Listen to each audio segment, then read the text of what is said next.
Ah, we are going, we are coming to help you, Tinubu. We are coming to help you. I have seen that no one is willing to help you. We are coming to help President Tinubu and the ECOWAS. We are ready to fight. We are ready to fight. Are you crazy?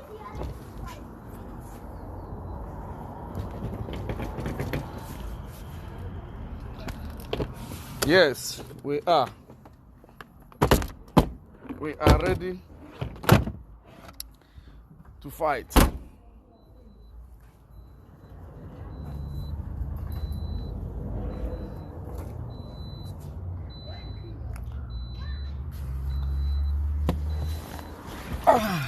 All right. Great and wonderful people. We are going to fight for Tinubu after all. Today is the last day Tinubu gave to the indigenous people of Niger, or the indigenous people of Niger. He said that he's going to invade them today. Today is the D-Day. Close my door, get it closed. Close the door. No.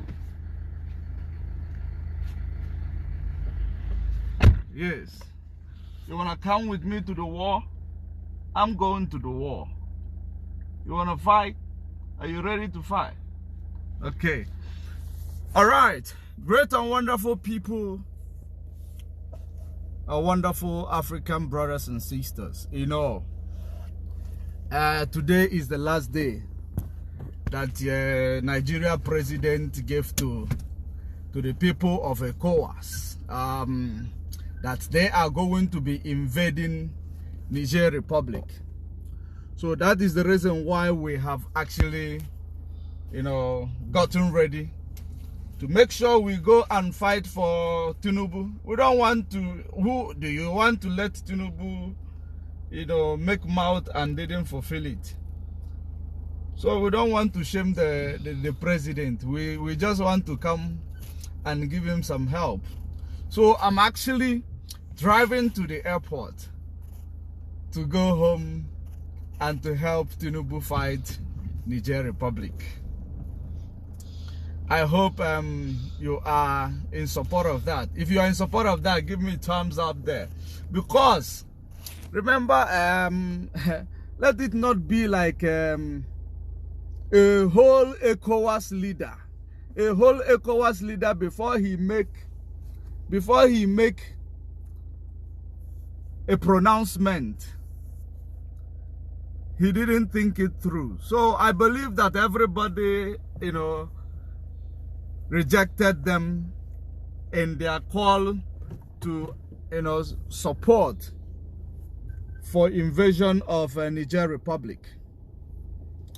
So that is the reason why we have actually taken the pickup. We have taken the mandate, or taken it upon ourselves, you know, upon myself, to go and fight for Buhari. What's that? What is this? You can go now. Go. Go.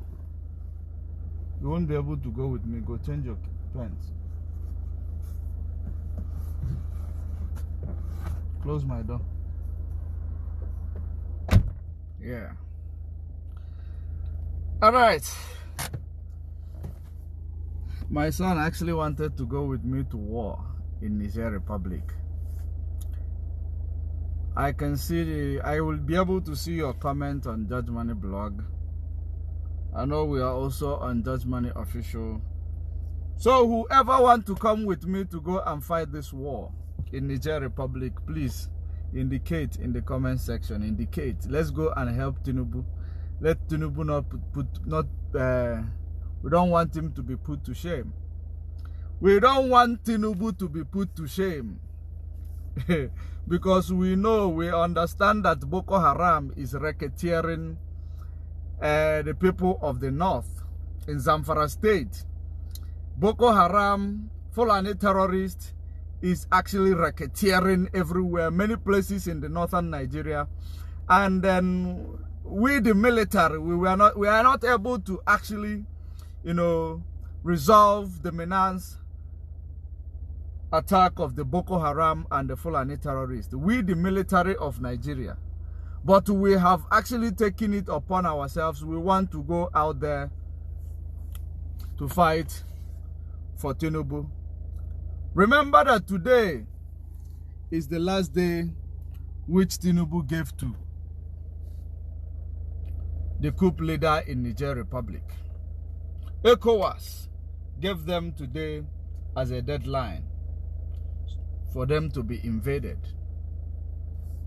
So, when you look at that, when you listen to such things, believe you me, joke apart, it is something that is not supposed to be spoken or said in Africa. Talk more of Nigeria. Nigeria does not have, they don't even have exactly what will I say? They don't have the moral to actually try to correct anybody. But that does not mean I'm not coming to fight for Tinubu. We are coming to fight for Tinubu. Tell Tinubu we are driving to the airport. We're catching up the next flight to come and fight for him. But I will still speak the truth. I will still tell him the truth. In as much as I'm going to fight for him, I am still going to tell him what he needs to know. Those are my modus operandi. So Tinubu, the chairperson of ECOWAS, you can see very well that we are ready. We are ready to come to fight for you. We are more than ready to come to fight. So what is the catch? If we are done killing these people in Niger Republic, what is going to be the benefit? That doesn't mean we are not coming to fight. We are coming to fight. What is going to be the benefit of you going out there, sending us out there to go and fight the people of Niger Republic, the fellow Africans in Niger Republic? What is going to be the catch? Because if you look at it, we are grappling with a lot of terrorism. We are grappling with so many problems in Nigeria. We are grappling with insecurity like banditry. We are grappling with banditry, etc. So what is going to be our benefit? Because we cannot before we will be able to leave the war that is in our backyard, to take it internationally, or to cross the border to go and fight another war, there must be something that we're supposed to actually benefit from it. Just give us one thing we are going to benefit from this war we are going to embark upon. Because today is the deadline that we are going to fight a war for you, Tinubu. So give us exactly one thing we are going to benefit. We are going to be mercilessly. We're not going to spare anybody. We are going to war. We are going to destroy everything at our disposal, at Tinubu's command. And this place we are going to war with, it is a neighboring country to Nigeria. And these people we are going to actually fight against, they are actually, almost siblings to Nigeria. So it is automatically we are going to kill people of Nigeria in the next, border. And we don't have a problem. We are going to actually adhere to your commands, Tinubu. But the problem is, what is it that we are going to achieve from doing that? What are we going to achieve from doing that? Who knows what we are going to achieve? Maybe, are we going to start mining the uranium that is coming out of Niger Republic after we have defeated Niger Republic and reinstate Bazoum, the president that is, you guys told us that the people, majority of the Nigerians actually elected into the position of power. And another question I have for Tinubu, if the whole Nigerians elected President Bazoum into the position of leadership, I want to ask Tinubu, does it mean that the Nigerians elected him and now they don't want him anymore? Because I haven't seen anybody from Niger Republic condemning the military takeover in Niger Republic. So these are the things that I want to understand, because we are going to fight a war for you, and I want to know what justifies this war that we are going to fight for you, Tinubu. Of course, you can see that I am more than ready. I'm on my way. So what exactly are we going to, catch fighting this war against? Inside that Niger Republic, there are a lot of Nigerians inside the Niger Republic. A lot of Nigerians inside Niger Republic. The same Nigerians are actually there protesting with the indigenous people of Niger Republic. So how are we going to go to fight this war, since Nigerian people are also in Niger Republic in the search of a greener pasture? Do we evacuate them first? Do we just start engaging a war?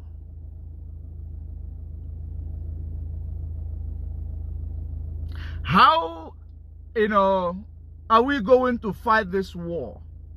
And what is going to be our benefit? Because it won't take us nothing. It will take us nothing to go in there to Niger Republic and we take out anything that is moving. It won't take us anything. But what is going to be the benefit of ordinary people in Nigeria and the benefit of ordinary people in the ECOWAS region? Because the last time I checked, ECOWAS region is suffering a menace of terrorists, different terrorist activities. If you go to Cameroon, you find out there is a war going on in Cameroon, internal war going on in Cameroon. There is a secession movement going on in Cameroon.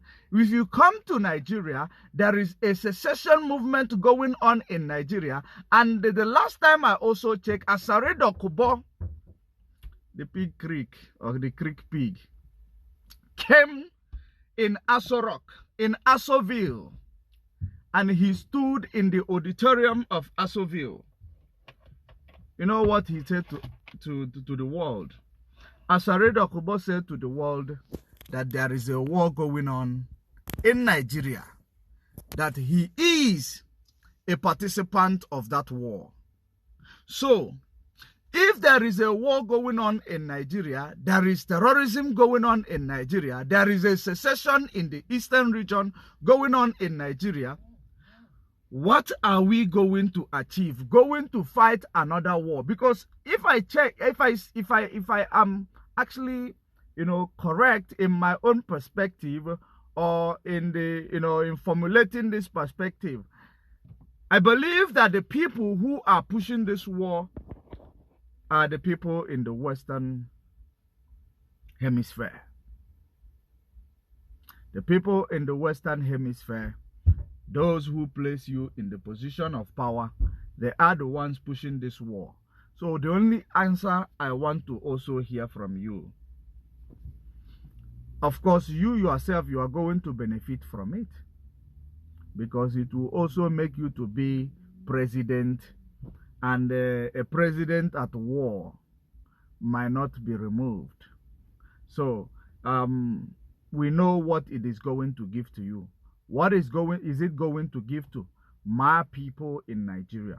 What is going to give to, what is it that the soldiers are going to actually benefit from it?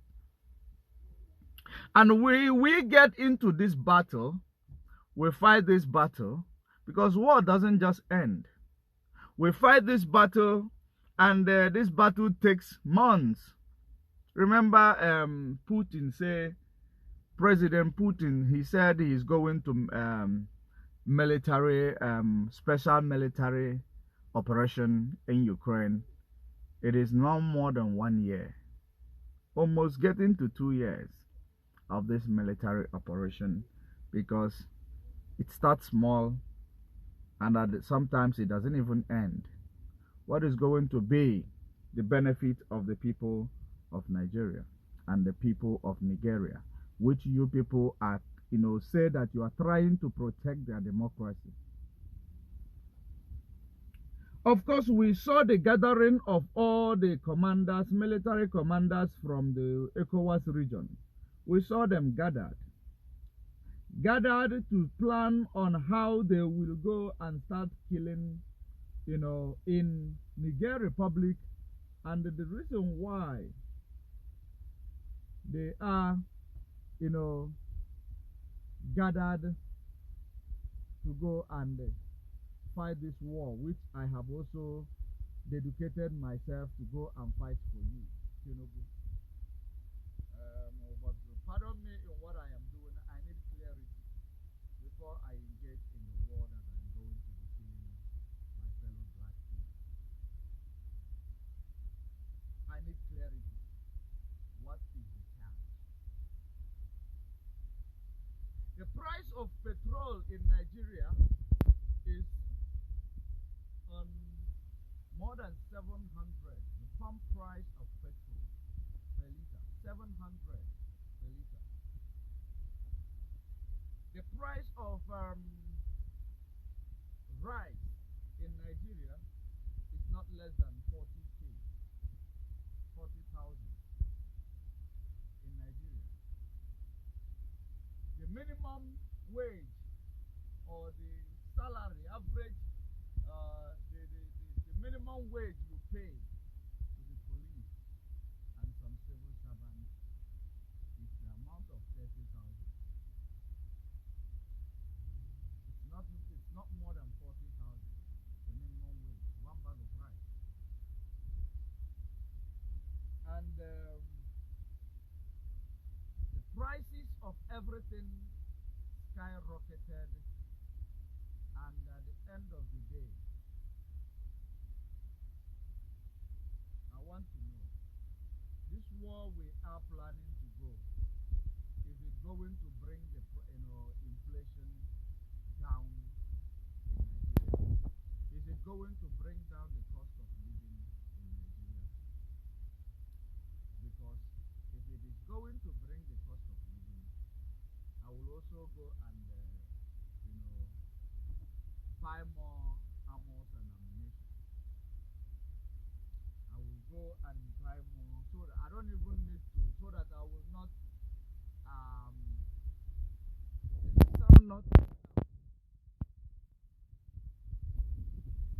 is the sound not coming out? Is my sound not coming out? Let me check.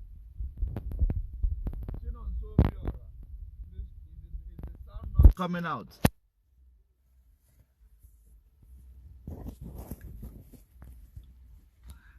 Who is hearing what we are saying? Your volume, please. Oh, just one moment. Let's see why the sound is not coming out.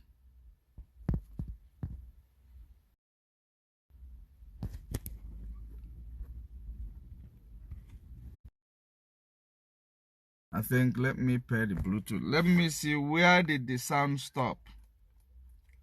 So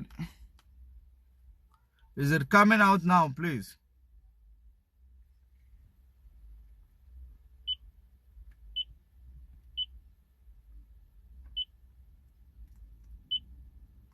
Did the sound stop coming out? All right, thank you very much, Chinonso Obiora. Thank you very much. I have also connected it to my car Bluetooth, so it will be more louder now. So what we are saying now, it is that, I don't know, did you hear anything that I said? Did I actually come out at all or it wasn't coming out at all. Because was I talking to myself, or did it just cut along the way?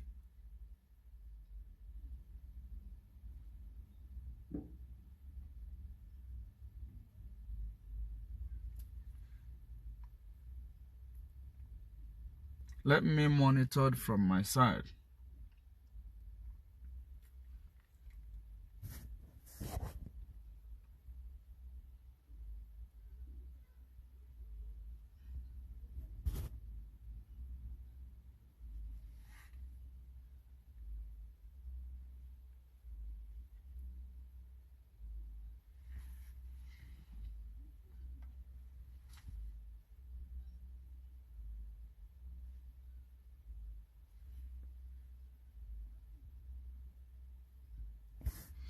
Okay, the sound is back.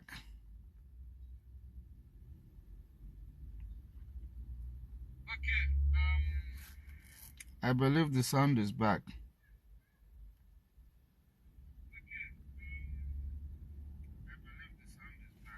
Yeah.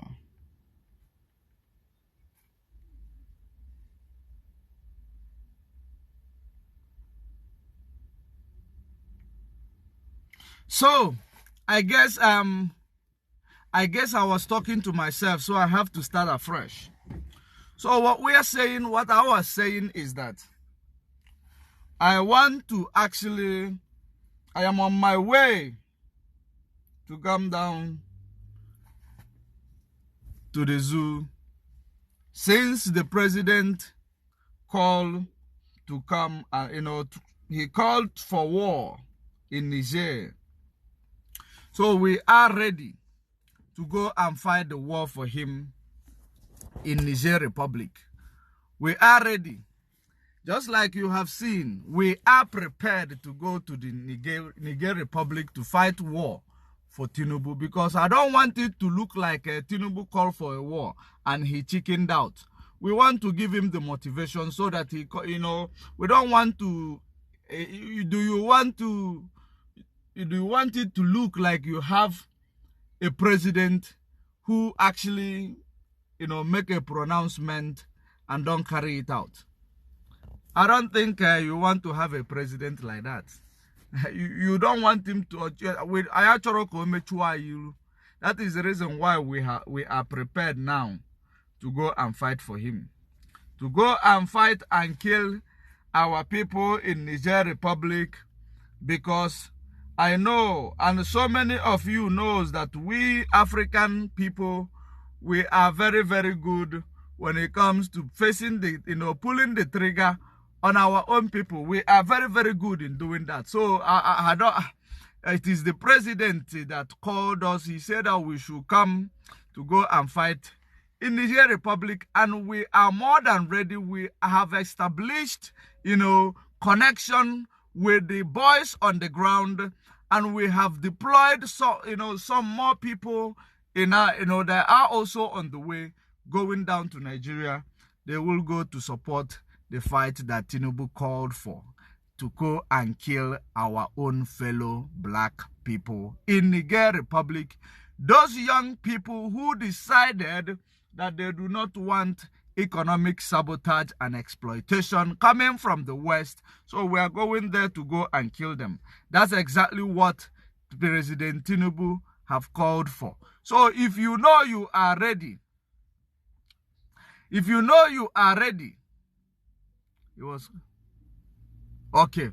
If you know you are ready to join, force with me in solidarity with the mouth that was made by your president-select in Nigeria, please get your military gadget ready. I am coming to pick you up. Otherwise, you meet me at the airport. Are you ready? Because we don't want this president to disgrace us. We don't want this president to disgrace us by calling for war, and at the end of the day he chickens out. So we want to make sure the fault does not come from us. We want to make sure that the chickening out comes from the president, not on the soldiers, because we are the soldiers and we have devoted ourselves, made ourselves available to go and fight this war for Nigeria and the US and France. Because we are fighting this war on behalf of USA, on behalf of the European Union, on behalf of Emmanuel Macron and the French people.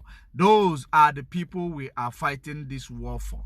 Those are the reason why we have gotten ready to embark on this war that is looming. So, and another reason why I decided to come up to fight this war, I see that Burkina Faso is also going to engage, in this war against any forces that is going to fight Niger. I see Mali is going to engage in this war against any foreign forces that is going to fight their fellow black people in Niger Republic. So that is the reason why, as I am internationally trained military. In fact, I am 100 men in 100 armies in one. So we are going to fight this military in order to, assuage the damages that is going to come from Mali and the Burkina Faso.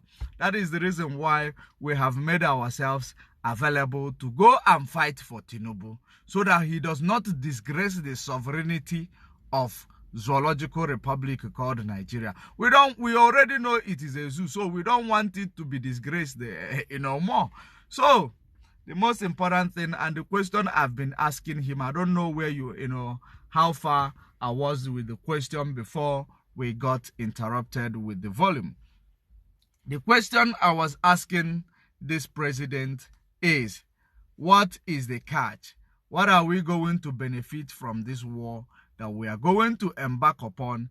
Is fighting this war is going to bring down the fuel price for ordinary people and the poor people in Nigeria to start actually making their ends meet without struggling too much, for the commuters to actually pay less when they are actually traveling to their various work destination, so that they will pay less for the transportation and the logistics for food supply and movement of goods and services. The prices will reduce. If this war is going to give us this thing, I am ready to fight this war. I am ready actually to fight this war. So, Mr. President, is this war going to give us all these things that we are asking for? Is this war going to solve the problem of Boko Haram in the northern Nigeria, killing the indigenous people of Nigeria? Is this war going to solve it? If the war is going to solve it, please count me in. I'm already on my way. If you started this video from afresh, you will understand that I am prepared, and you see that I am very, very prepared in this war that we are going to fight. Very, very prepared, more prepared than even Burkina Faso's military, more prepared than Wagner Group that are going to defend Niger Republic. I am more prepared than them. Please, Tinubu, don't chicken out. We are here. We are here. Don't chicken out. We are here. We want to go to war. And at least the war in Nigeria that has been happening, it is not, more dangerous than, going to war with another country. Nigerians, we've been fighting with each other, like the government against the civilians.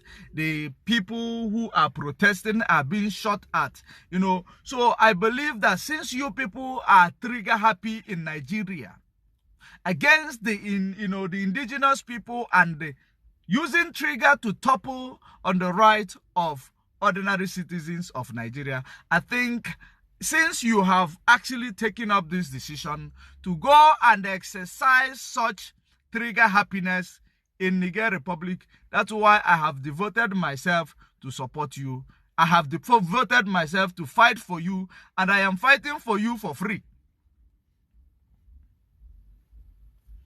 Because we need to actually understand the competency of Nigerian military, because we have been seeing them fighting ordinary citizens who does not even, a bloody civilians. They go to communities, they burn down bloody civilians' house, put it ablaze, and they shoot any youth that they find at sight. Now, that is the reason why I cannot help it but want to support them to go to this war to see if they have that competency they have. The same thing that they have to use against ordinary people and intimidating communities in Nigeria. Let us actually understand why is Boko Haram still in Nigeria. We will see whether it is about the Nigeria does not have a good military. We want to test their power in the battlefield. So that's why I am in. Let's go and kill our people. We've been killing the locals in Nigeria. Let's go and kill our people. Tinubu, let's go and kill our people outside the borders of Nigeria. Because it looks like the blood of these ones you've been killing, you people have been killing in Nigeria, it is no longer satisfying your evil or your wickedness. Maybe the foreign blood, and that is going to fall by the bullet and the guns that you are going to give to your fellow, to your Nigeria army, maybe it is going to actually, quench you people's bloodthirsty. Because that is what I am seeing. But does not mean that I am not coming. I am coming. I am coming to support you to fight that war. I am just, trying to understand what exactly is going to be the benefit after the war. What is going to be the benefit? Is it going to stop military? At least the war is going to reduce the number of Nigerian military. Because I am going, of course, I am going to fight side by side with them, but I am not going to defend them because they have killed my people. I am only going there to go and fight to defend the, dignity of we are going to defend the dignity of Nigeria.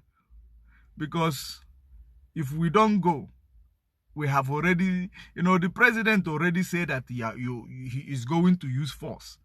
And it is not even up to, 24 hours he said it. He started switching off lights. He switched off electricity. He pulled the plug off. So that the people of Niger Republic, they will not have electricity. The ordinary people who are dependent on electricity to do their, day-to-day activities, they will not have electricity. The Nigeria president pulled electricity off. Electricity that is paid up front. He pulled it off against the ordinary people in Niger Republic. And he posed sanction that is going to trouble the ordinary people in Niger Republic. And because these are fellow Africans and black people, he actually decided that he will not even wait a minute. He posed an embargo on them. So, since all these things have taken place, I know today, which is, Sunday, is the last day. Today, which is Sunday, is the last day that you have given to them. We don't want you to feel insulted. We want to make sure that Tinubu, we want to make sure that Tinubu enjoys his position in that power that you people or some of you decided to give him. We want to make sure he does not disappoint you. We want to make sure the disappointment is going to disappoint you. It's not going to come from us ordinary people. That is the reason why we are going to war before, for the sake of him. We are going to this war for the sake of him. We also want to show the world how bloodthirsty he is. That is exactly what we are going to show the world. How bloodthirsty the Nigeria seat of power is.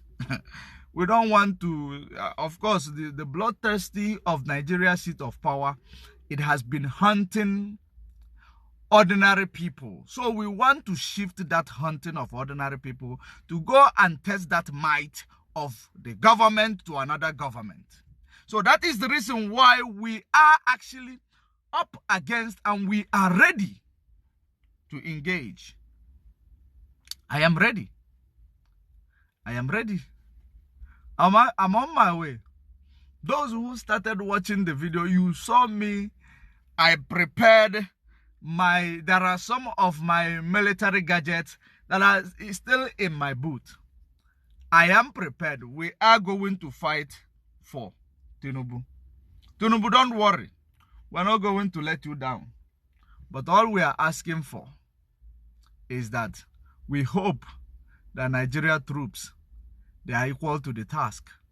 Because I don't tolerate anybody who can shoot civilian. And when it comes to war, they cannot. I will pull the trigger on them myself. Just bear that in mind. Because we know how happy they are pulling the trigger against communities. We know how Nigerian military happy they are pulling the trigger against the ordinary civilians that are protesting in Lekki toll gate. If I see anybody incompetent, I will report that casualty. I will take it upon myself. I will blow their head off because they know how to kill ordinary civilians. So they should know how to fight a war in a battlefield. That is part of my condition that I am giving you, Tinubu, as we are going to fight this war for you. I believe by before 6, what is the time right now? What is the time? Before 6:30 a.m. This morning, coming morning, before 6:30 a.m., I will be in the border of Niger Republic with my army and friends. If I look for your military or ECOWAS military and I don't find them, I will be disappointed. I will be disappointed because you gave us assurance that today, which is the Sunday, that you are going to deploy force measures in order to counter that coup that was actually done against your friend, the Western stooge, the Western puppet, the Emmanuel Macron puppet that was in the position of power in Niger Republic that enabled the West to come in and extract their uranium, give them $11. When the uranium, they sell it at $200 and something. Maybe per gram or per kilo. So, as we know, and then, having seen that we have benefited from the West, ordinary citizens running away from Nigeria because of the bad, how bad Nigeria is, having seen that. So, we want to fight for the West. We want to kill our people on behalf of USA, on behalf of Emmanuel Macron, on behalf of European Union. We don't mind. We want to kill our people for them. That's why I am ready. And you actually gave that, you actually put through that call. You put through that call. And I am here to answer that call. I hope Nigerian militaries are there to answer the call. And I did not tell you, I don't fly super to Okeno. I don't fly super to Okeno. I don't fly Super Tucano. Super Tucano is too local to use in this war. Because I know Prigozhin's and the Wagner group, they might be flying F-16. They will be flying F-16. So, in that Super Tucano, maybe it's going to crash, because ever since it was taken to Nigeria, it has not been serviced. So, I will not fly. My condition is that I will not fly any, jet, military jet that is found on the ground zero of Nigeria. I will only fly if it is actually as little as F-16.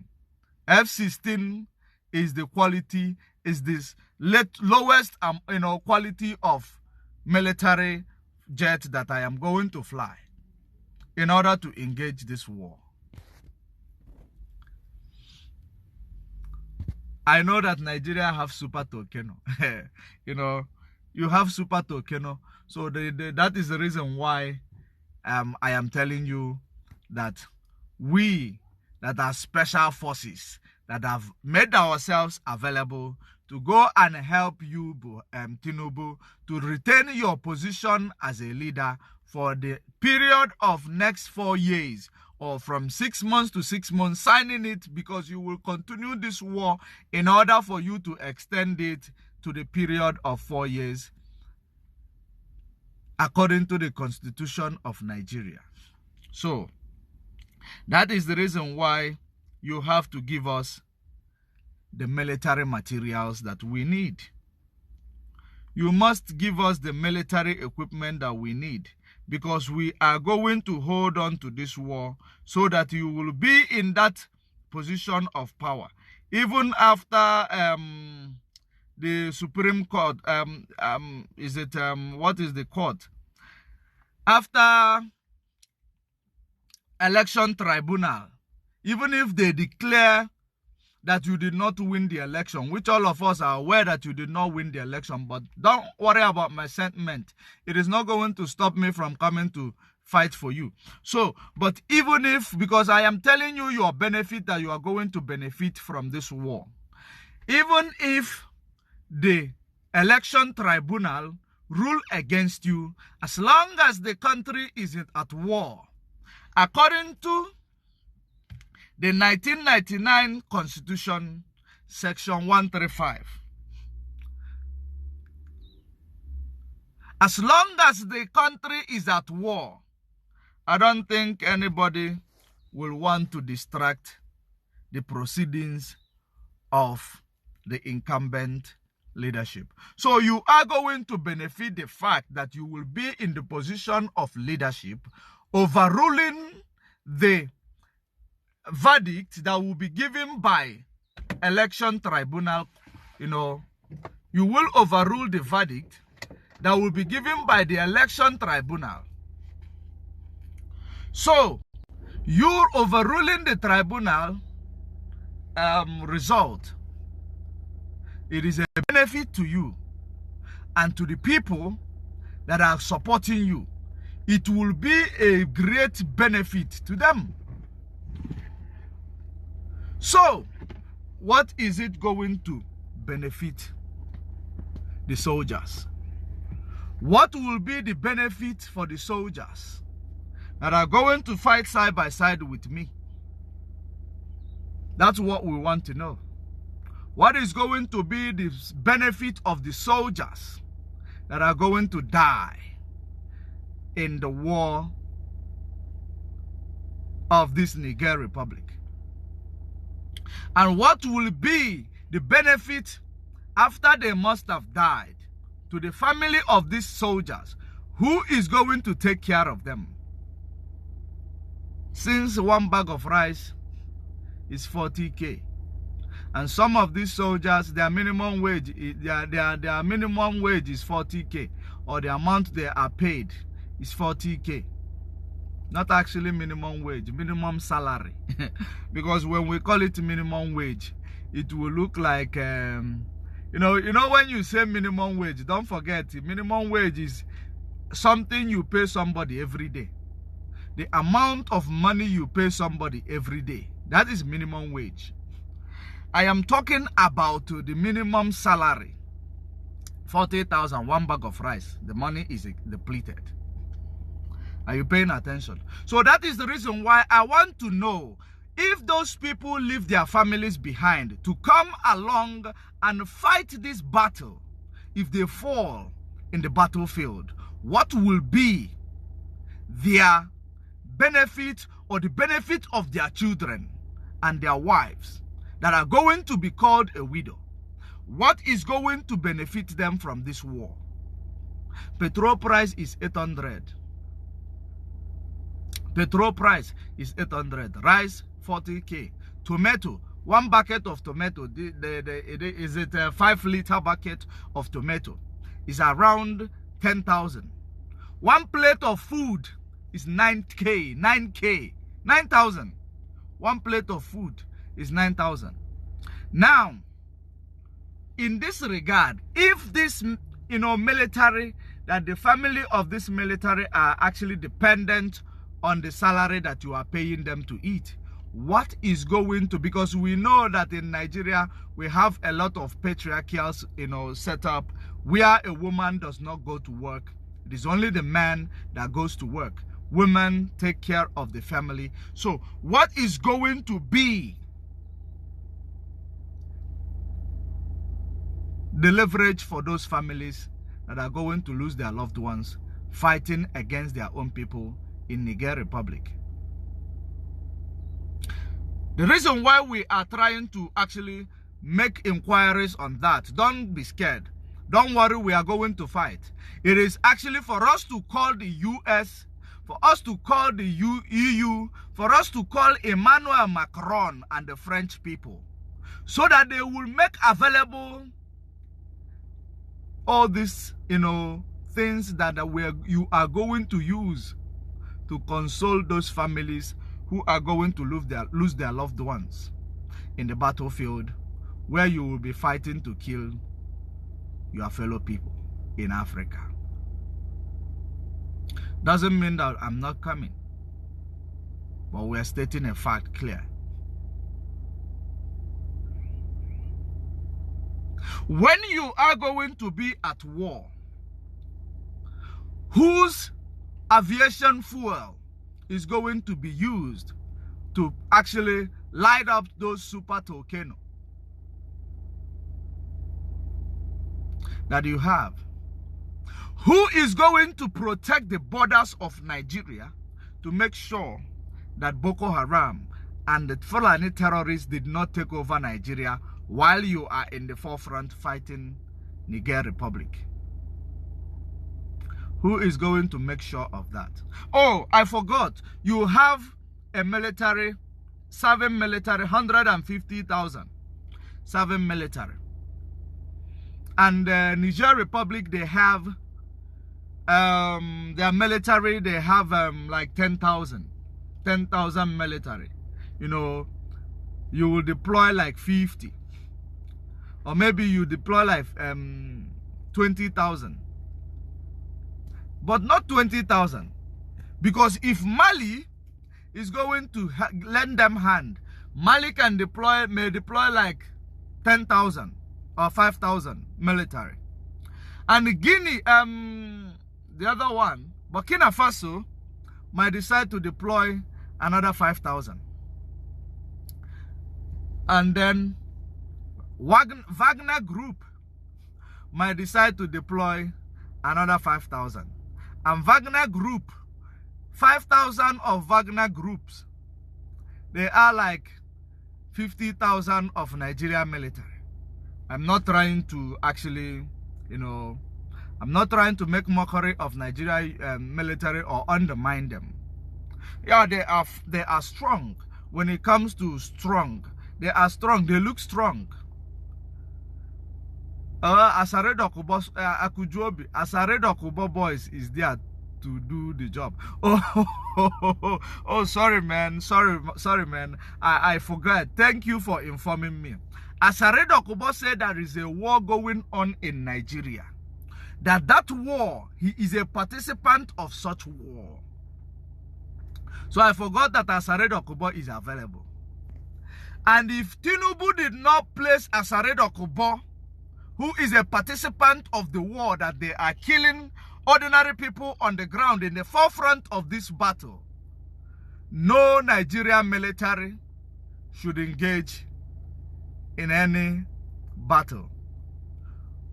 If Asare Dokubo is not the leader of this, forefront battle, even if his boys are going to be involved, Asare Dokubo must be involved. He said in a national TV, he said inside presidential villa that he is a participant of a war going on in Nigeria against ordinary people in Nigeria. So if Asare Dokubo, and he ended up saying that the military of Nigeria, the only thing they are good at is stealing the oil of Nigeria. So military that is good at stealing the oil that is in Nigeria, if Asare Dokubo, who is good at fighting the state war, fighting a war, he is a non-state actor fighting a war on behalf of the state. So if he is not placed in the forefront of the battle, do not engage. Does not mean that we are not going to engage. We are in. But I am just trying to understand what will be the benefit of those who are going to come locally from Nigeria to engage in that war. Because I know my benefit. I know that the war that I am going for, that the war that we are going to fight, the West, where we come from, or the West whom we are going to also be fighting for, they have actually given us a blank check. They have given us a blank check in case if things get rough. So, because we are special force that is going to actually help you. But I am actually trying to understand what is the agreement that you having with the people, the military that is going to come from Nigeria. What is the agreement? What is the arrangement that you are going to have with them? What is going to be the benefit that you are going to have with them? Are you also handing their family a blank check? Are you going to hand their families a blank check? Because the war we are going to fight in Niger Republic, I know it does not make sense. It does not make sense. But we are at the command because we are professional in this military work. So we have to engage. But if, in my own opinion, the war, does it make sense? Because it is going to be a war. Remember that in Niger Republic, it is where Nigeria found the latest man that played Buhari before the tenure of Buhari finished. It is from Niger Republic. And that man, the amount of money they have taken or stolen from Nigeria is enough to sponsor the war that is going to happen in Niger Republic. Because whether he was a Nigeria president impersonation, it does not matter. He doesn't like anybody in Nigeria, so he has enough. He can even, he will fight you because you are fighting his people. You don't care. Maybe that is how Tinubu wants to settle the scores, because he does not know going to settle that scores. Tinubu will be fighting. If Tinubu have to now use a local means to fight back on what that guy who was president of Nigeria impersonation, did to Tinubu through even the governor of Central Bank, because it was at his command that everything happened. So if Tinubu want to pay back, maybe they want to settle the scores in the battlefield. Because you remember, if Tinubu decides to say now we are arresting Buhari for all his criminal activities, remember he is going to be arresting that mask wearer. And now, bringing the mask wearer, it means it is going to make the life of a mask wearer impossible. You know, it is going to make his life difficult, and the life of APC, you know, group, it is going to make their life very, very difficult, because it will expose every lies and their atrocities. So, are we going to settle the scores inside Niger Republic? Or are we, I want to understand, why are we keen in going to use military force to go and restore democracy in Niger Republic, where everybody in Niger Republic is actually enjoying the military coup? Ordinary people, women, men, and children, we have men on ground there who have confirmed to us that women, men, and children are enjoying the coup that took place in Niger Republic. And those are the people who are going to suffer the consequences of our military activities in Niger Republic. So what exactly are we going to say we are going to restore in Niger Republic? Is it democracy that where people decide on what they want? Is it democracy where people decide their future? Is it democracy where people put a person in power? Is it democracy where ordinary people own the sovereignty? Or is it democracy where one person is actually more important than the whole country? Or is it democracy where people are going to become omnipotent? I know that they don't like us talking about democracy. Immediately when we talk about democracy, because it is something that scares them the most, they start kicking people out of Facebook. If they kick you out of Facebook, bring yourself back up. I want you to understand, it is about that word. Once they hear that word, it scares them the most. They will begin to kick you out. If you watch the number, you will understand. I noticed it yesterday when I tried to teach about this that same topic demo. So I noticed it yesterday, the way they suppressed the way they suppressed me last night. It's a total indication that they do not want any topic as such to happen, because of the atrocities that they are using such topic to commit. Because of the atrocity they are using such system to commit. Now, let us understand that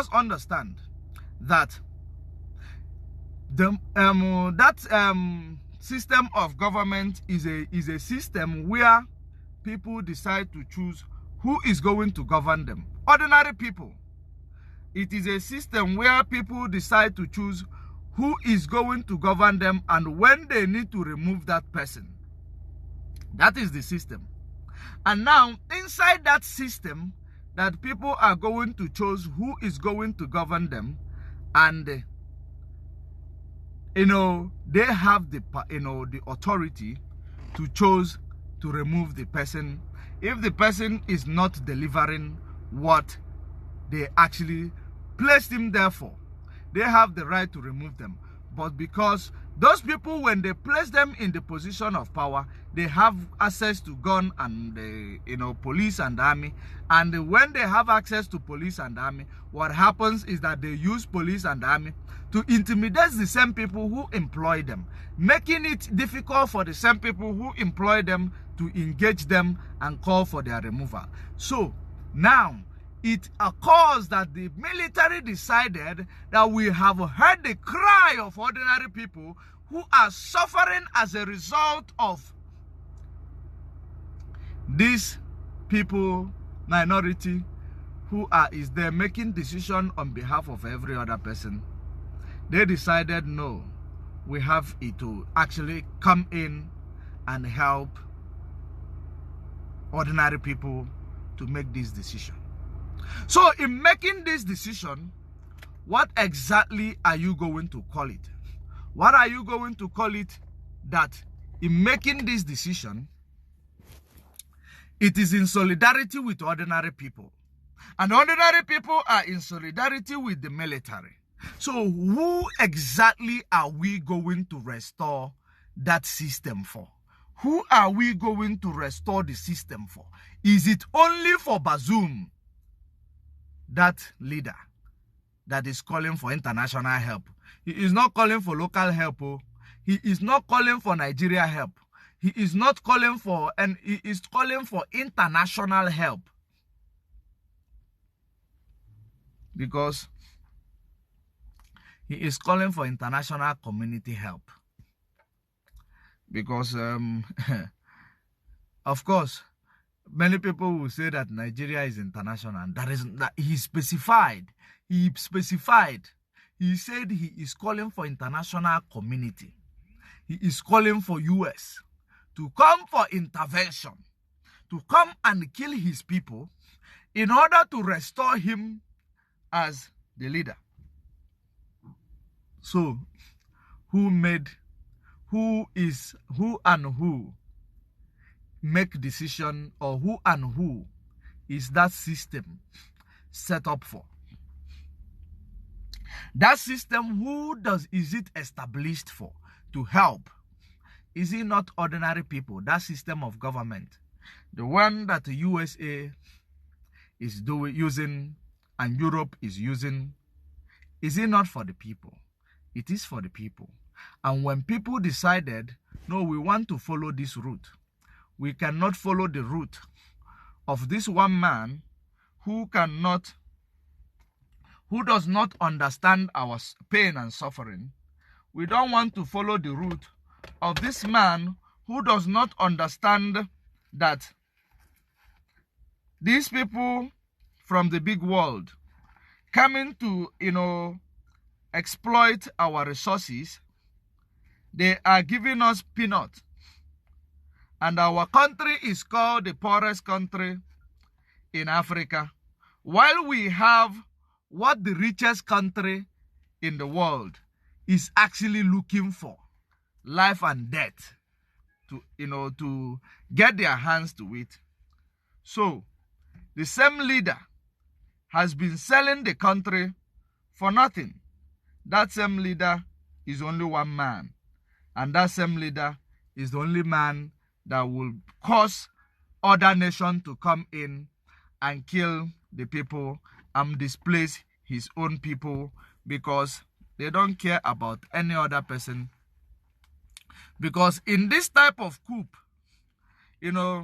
having military experience in this type of mission that we're going to go and fight now, the people who are going to suffer it the most, it is ordinary people whom you are going to restore such system for.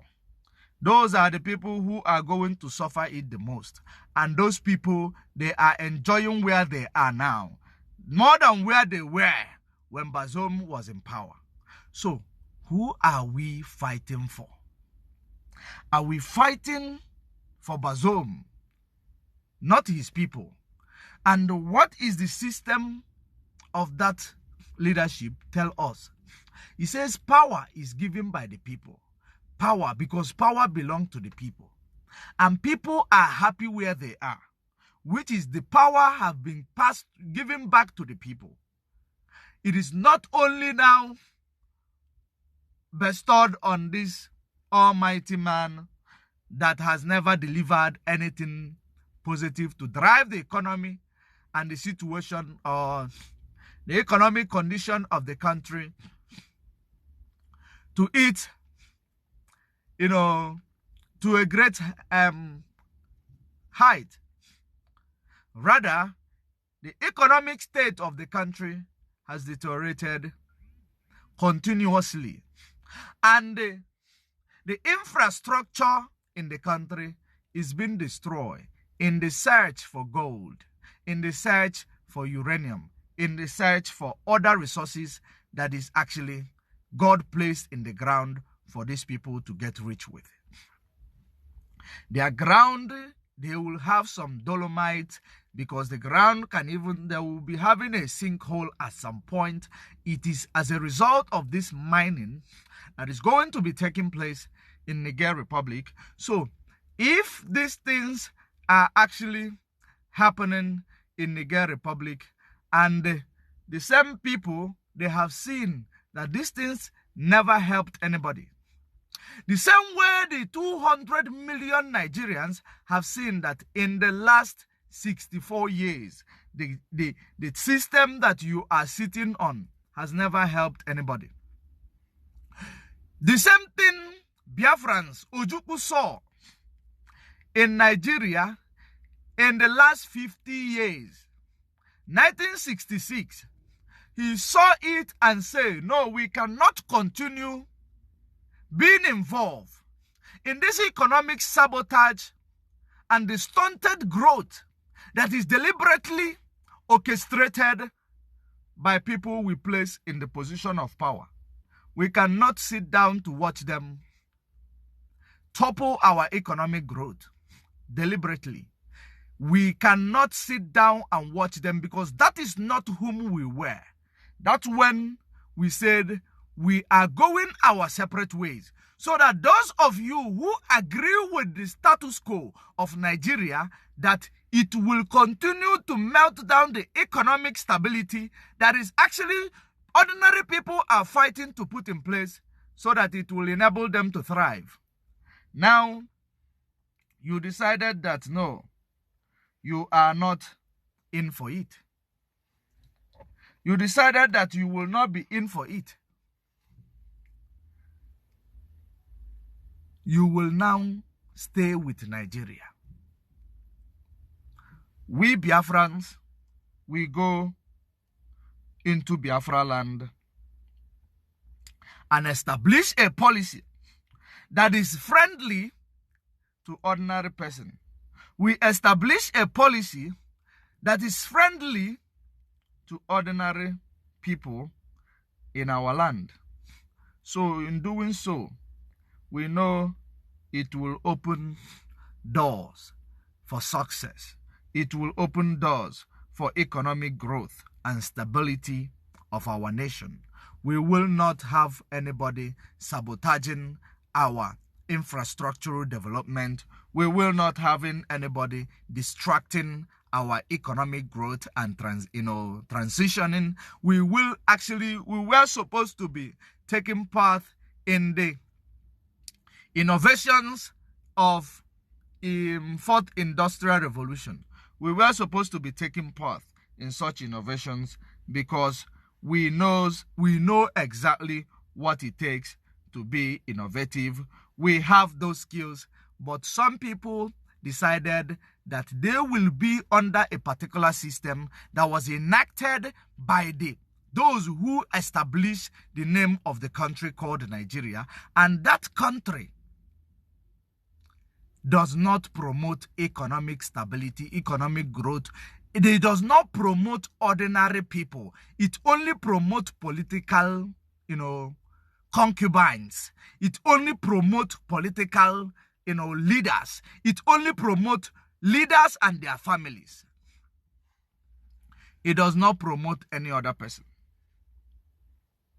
So, how then are we going to say that such system is working? It is actually the same thing that the people of Niger Republic decided. They saw and they say, no, we are not in for this, type of system. We are not going to continue in this type of system. We are better than this. How can we have uranium, have gold, have tin ore, have petroleum? You have what is it called? Among other resources that these people they possess that got planted in their land. Yet these same people, they are seen as the most poorest countries in Africa, where they are at the mercy of European Union, at the mercy of United States, at the mercy of Macron, in order to provide them with incentive to give them financial support for them to continue to live. How, things have fallen apart, the people decided to say, no, we can do better without this particular person called our president. So since we can do better, we support any means possible to remove him. Any means possible to remove those who are using him. The same thing Ojukwu did. Let us leave Nigeria so that Britain will continue to hold Nigeria captive just like they are doing, because we do not support that, captivity and economic exploitation coming from the West. Let us leave Nigeria and form our own system and, introduce and implement our own status quo that is going to help us to thrive as the great nation we are in Africa. Entrepreneurial mindset that is coming out from Biafra land. You find people with innovative mindset. You find people that are industrious. You find people, that are coming out from Biafra land. Had it been that you allowed Ojukwu to have a chance, but the only problem I had that time was the French were going to actually come in. The French. And God knows why. That is the reason why we did not succeed, because we were going to be sabotaged by French. That is the reason why the wise man said that a revolution cannot be sponsored, and that a revolution cannot be sponsored. And now, these people who are claiming that you are living at their mercy, they have okay, let me put it this way. Let me derive a wisdom from Marcus Garvey. Because if you look at the reason why Africa looks so poor, is that every person that is from Africa, that is a talented person, every talent that is discovered in Africa is actually, they are exported to the West. They are exported to the West. Then they will go and use their talent to establish positivity in the Western countries. Now, when they think about the situation and the poverty mentality in Africa, they decided to say, no, we are not going there. We have no security. That is the reason why Marcus Garvey said that the white man made it, as if to live in Africa, or to be an African, or to live in Africa makes you, they demonize the Africa in you. Rather, I might not quote him verbatim. Marcus Garvey said that they have demonized the Africa in you. That is the reason why you cannot be proud to be called African. They demonize the Africa in you. And because they have demonized it, they are putting it into practice, making sure that they select their stooge who are going to stand there as your leader to make sure that they continue to demonize this, the state of Africa, where every successful person will not come up and say, no, we are not going to, stay where we are in the West. Let us go home and find how we are going to help build where we come from. But when they think about the demonization, which actually obstruct the security intervention towards crime, that obstruct the security intelligence against crime, they will say, no, we rather stay where we are, because we don't want to go to that demon country where black people are killing themselves. And I will always tell you that black people shooting at each other, it is leaving the fingerprint of a white man in the scene of their crime. Because if you look at the activities of Britain in Nigeria, that launched the war, that actually caused that war in 1967, you will understand that British fingerprint was not found in the scene of the crime, in the scene of that genocidal war that Britain used Nigeria to fight against Biafrans. You will not see their fingerprint there.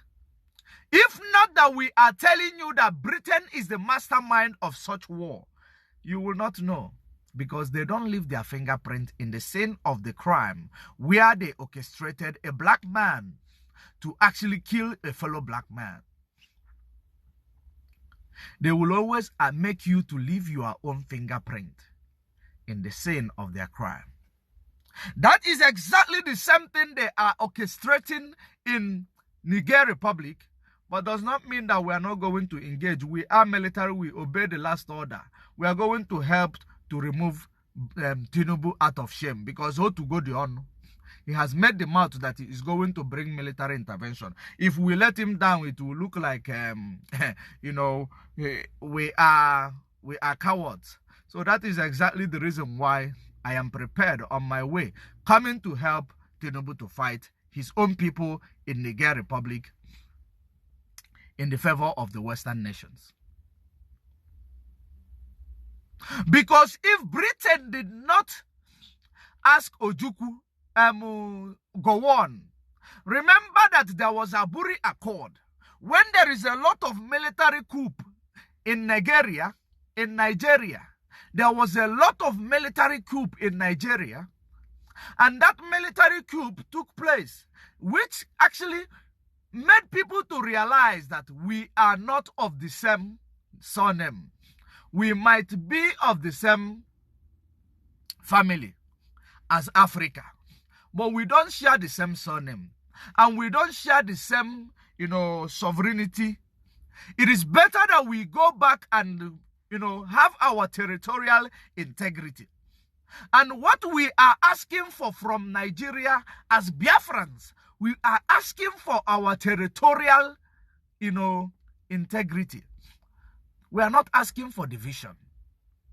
We are asking to have our territorial integrity, just like we had pre-colonialism.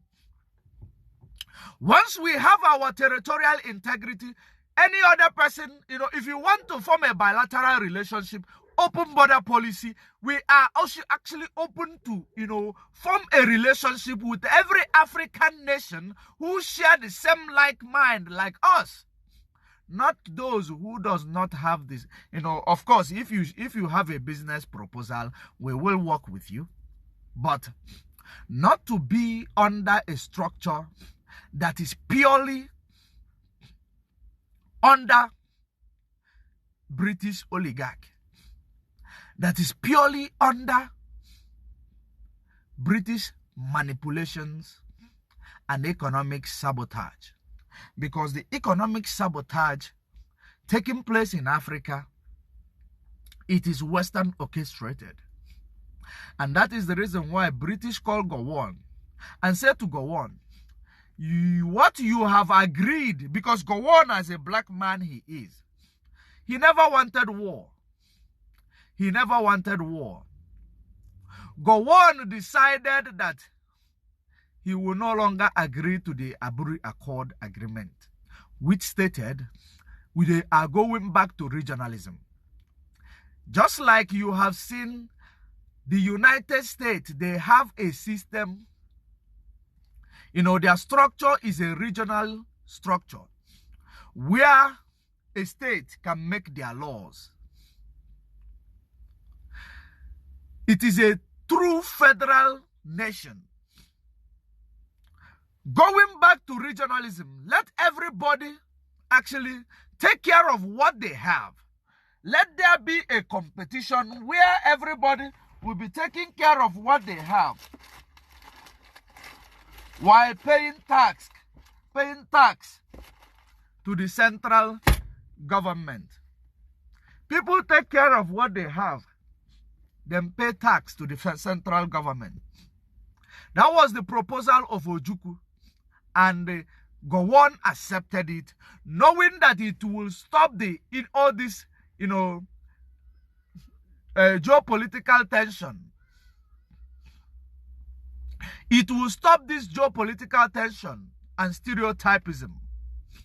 So, immediately when Gowon you know, before he was even, you know, leaving Ghana, before he left Ghana, the Aburi, a call came from Britain to tell him he should not agree. Do you know why they told him he should not agree?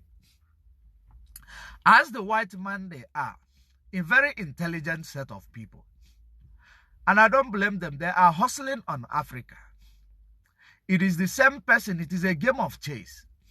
But the people I blame is the Africans who allow them to use them to hustle on their people. This world is full of exploitation. It takes a wise person to avoid that exploitation. And those wise people are the military in Niger Republic that we are going to now fight against. Now, Britain called Gowon and said, no, you shouldn't agree. Do you know what you are going to become? They are making you a ceremonial president. You will be a president sitting there doing nothing.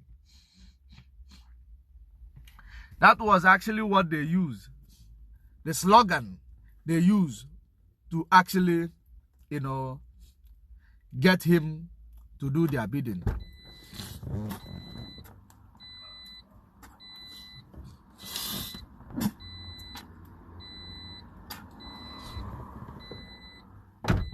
That was the slogan that they used to get Gowon to do their dirty work.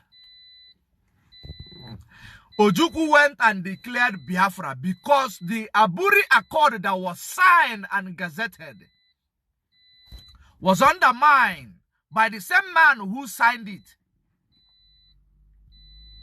because he got advice from the British colonizers, and he decided to undermine the agreement that was going to make Nigeria the greatest nation.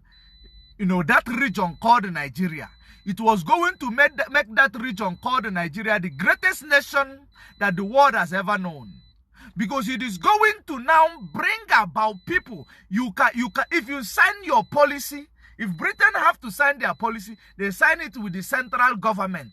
And when they sign this policy with the central government will now carry out their own policy, while every region will continue to do the things that is more in the benefit of those regions.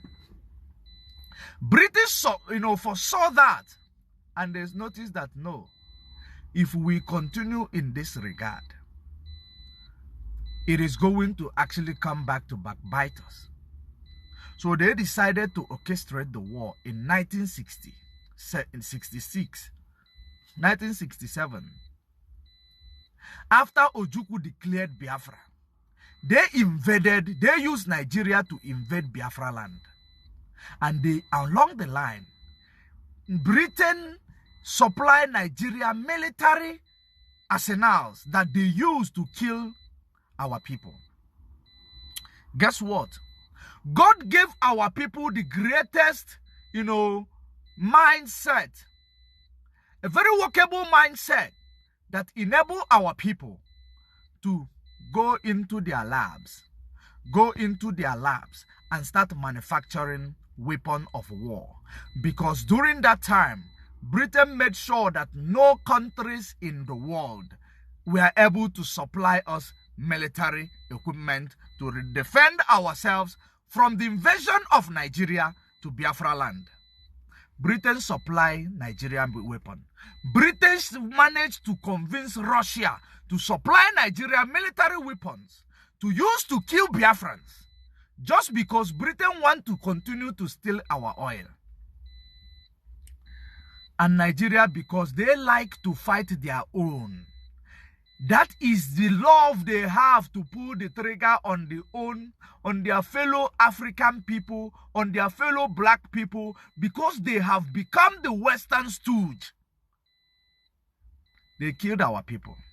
So in the quest for us to defend our land, our people were actually manufacturing a bomb called Obunigwe. Obunigwe, it means a bomb. It kills in crowd. That is the meaning of that bomb. Our people manufactured such bomb. Manufacturing such bomb in order we use it to hold the war for complete 2 years. We were fighting back, fighting the British military equipment, fighting the Russia military equipment, fighting the Egyptian pilot as early as 50 years, more than 50 years ago. More than 50 years ago, we were manufacturing the weapon of war, bombs. We held Nigeria for 2 years with our manufactured weapon, because French was actually trying to come in by smuggling some weapons to our people. And we know, we didn't know it that time, but we know now that they were doing so that they colonized Biafra land. We know it now. We were going to be like Niger Republic had it been French managed to come in. So British saw what was going on. British decided that they have to sabotage the French country from working with Biafra, smuggling some small weapon into Biafra land. They used BBC to sabotage France from doing it. We still held the war for 2 years. British saw, no, if we leave these people are the type of people who are resilient. Their resilience is actually that of, they have never seen before. Let us implement a new system that will help them to capitulate, that will force them to capitulate. British decided that they will block food supply. They blocked food supply for our people. Our people began to starve. Our mothers, our children, our siblings, my mom's mother and my mom's sibling, who is supposed to be my uncle, died as a result of that war, as a result of hunger and starvation. The story was so ugly that when I hear it, I feel like I want to cry. The situation that led to their death during that genocidal war that well orchestrated by Britain, led by Gowon. And that war, a lot of genocide, a lot of war crime was committed during that war. Our people are these people you see in the media space with big stomach, big head, and thin body, tiny body. It was what Britain did to our people through Nigeria.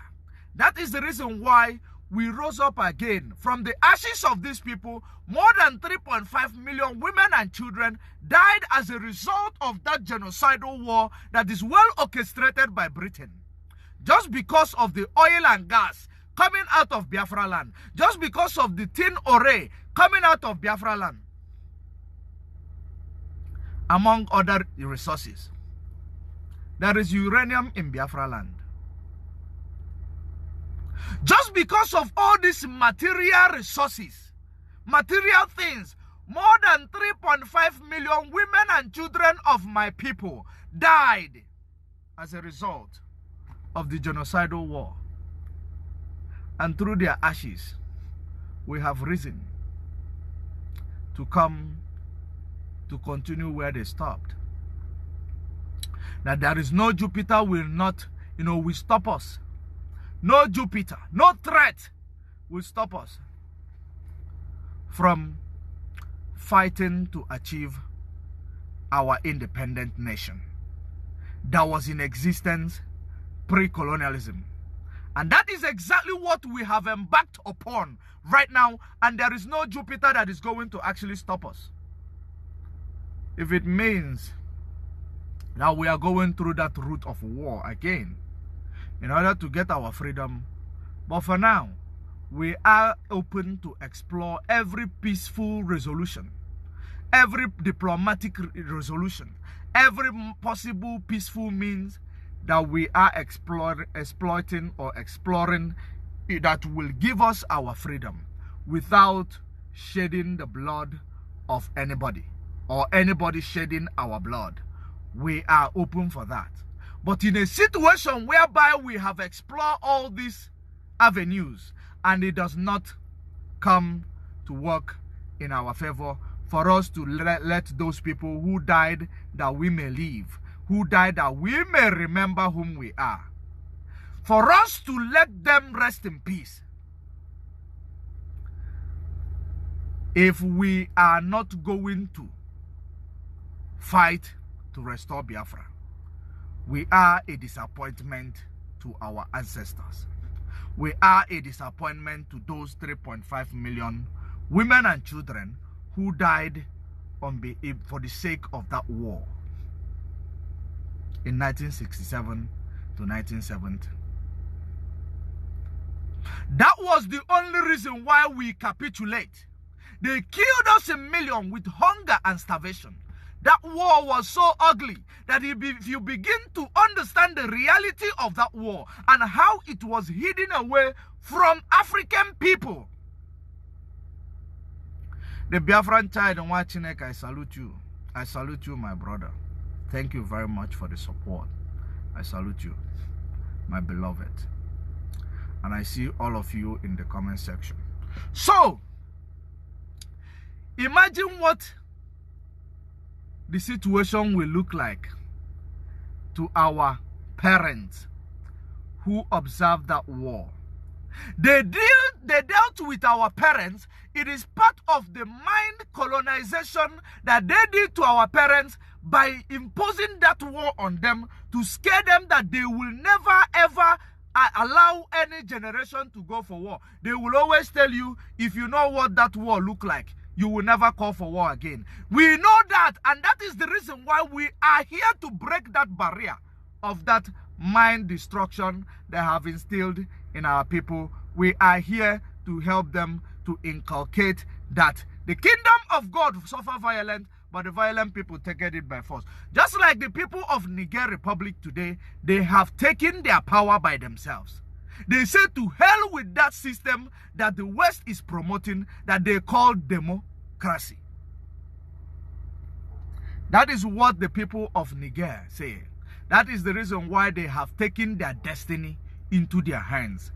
That is the reason why, that is exactly for you to see where a military understand the people on the ground, that it is not about killing the people on the ground, that it is about dethroning the person on top who made themselves omnipotent, that will solve their problem, their economic crisis. If you look at Nigerian military today, they don't understand that to solve the economic crisis that is actually an impediment to their success. It is all about helping the people on the ground, helping the technocrats that is not discovered, that is not recognized, helping them to actually take their destinies into their hands without allowing anybody to come and decide or make the decision for them. That is exactly what will make you a great army. It will not stop me from going to fight for Tinubu. Tinubu, I told you, you could see that I'm on my way, coming to fight for you, to kill your own people in Niger Republic, while leaving the terrorists in your borders.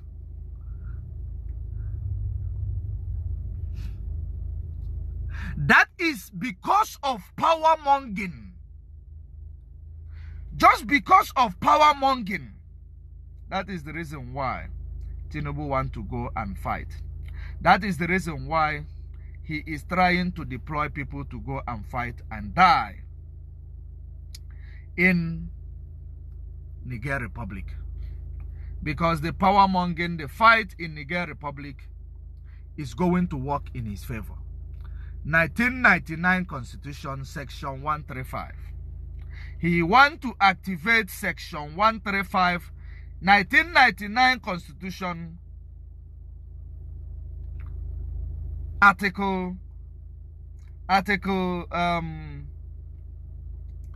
subsection 3 and 2. He wants to activate it so that he wants to use it to undermine the election tribunal. If he activates it, he used it to undermine the election tribunal while he's in position of power. And he is there killing the people who devote themselves to serve those Nigerians in the name of military. He will be there killing ordinary people of Nigeria who are also living in the north. Because the border, Daura is close to Niger Republic. Every missile that is going to be coming off Niger Republic is going to be landing in Daura. In case if you never know, every bomb that is going to miss his road from Niger Republic, it will be landing in Daura, the home of the late President Buhari, former President Buhari, the home of late President Buhari. Every weapon that is landing from Daura is going to be going to President Buhari's, late President Buhari's house and, communities. And all that northern Nigeria who are closer to Niger Republic, because we share border with Niger Republic. So, having seen all that and having understood all these things, what exactly are you going to say that justify the action that taken by sanctioning Niger people, just to show the reason why African leaders and the AU is fighting tooth and nail, trying to get military intervention, kill people in Niger, to teach people a lesson to say, no, we don't want this in Africa. It is only because, you know why? Because the AU, the government of Africa, they have seen that their ignorance, they have seen that their wickedness, they have seen that their evil activities, they have seen that their atrocities is now in the open. The mess they mess outside in secret is now smelling out in the open. That anything can happen at any time. So, they want to use the lives of ordinary people in Niger Republic to set example to in order to threaten, this new phenomenon called coup d'etat. They want to threaten the new phenomenon called the coup d'etat that is taking place from ECOWAS. It will spread from ECOWAS to East Africa, from East Africa to SADC region. It will actually get to that areas. So they know very well that they have never been good to any one of us as Africans. That even pushed all our intellectuals, all our innovators, all our talent, push them to go and help the Western world to thrive and the big world to thrive instead of helping Africa to thrive. So they are well aware that the preaching over the years that people like us are preaching, the preaching of Marcus Garvey that people is actually remembering, the preaching of Thomas Sankara that people have been reiterating on, that the preaching of Bob Marley, emancipation of ourselves from mental slavery, that it is only us that will help ourselves, nobody else that is going to help us to emancipate ourselves from mental slavery. So they understood that it is now that those preaching is coming to sink. It has sunk into the brain of African men and women, that they will understand that the system that was introduced to them, that is actually the system that is actually exploiting them both economically, that is exploiting them and killing them in order to favor those who created that system.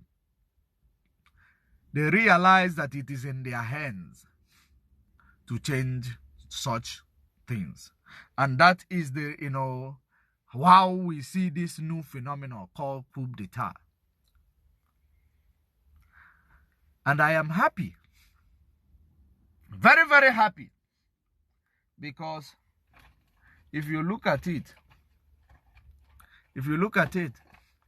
what is happening there in the ECOWAS region sub-Saharan, it is actually an evidence. It is opening the eyes of everybody. It is opening the eyes of ordinary people. It is opening the eyes of other African people to understand that their own problem lies with whoever that is placed in the position of power. Because whoever that is placed in the position of leadership, that person is not placed there by you. That person absolutely was placed there by your masters in the West.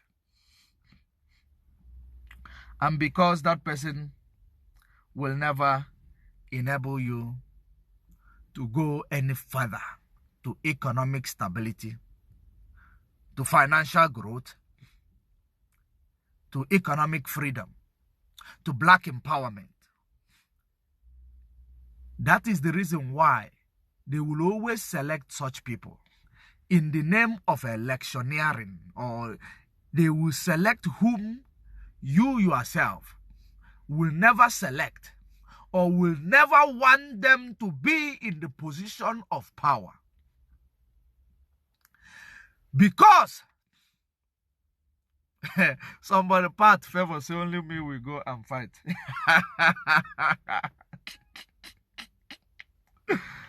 Hey, Pat Favor, are you talking about the fight we are going to go in Niger Republic? I'm already on my way to Niger Republic. You are talking about only me. I'm already on my way. You want, do you really want your president to be disgraced? Do you want your president to be disgraced? Because the old professor said, who accused South Africa, said that if you want to be the world power, if you want to be a significant nation, if you want to be a giant of Africa, that you must go and engage the war. So that is the reason why we want Tinubu to give you a giant of Africa. Did you not vote for him? If you didn't vote for him, tell us so that we will not go and fight. We will not go and support him. Did you not vote for him? If you don't vote for him, what is he doing in the position of leadership? So since you allowed him to be in the position of leadership and he controls the army, and as I have, being a military who stand the last order, we obey before complain. That is the reason why I have made myself available to go and fight that war. That is the reason why I am catching my flight. I am catching my flight in the next 3 hours. I am catching my flight in the next 3 hours. So, if you didn't vote for him, if you didn't vote for him, how come he is in the position of power? You allowed him to be in the position of leadership, so he is the one who is commander-in-chief of armed forces. That is the reason why we cannot let him down. Only if our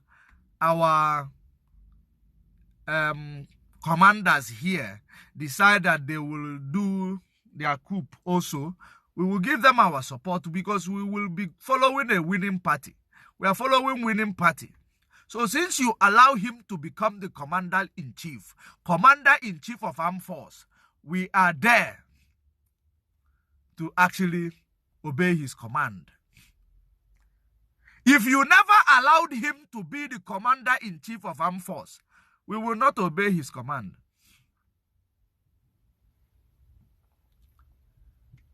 We will not obey his command. Oh, he rigged the election. Nigeria did not vote for him. Wow. Nigeria did not vote for him.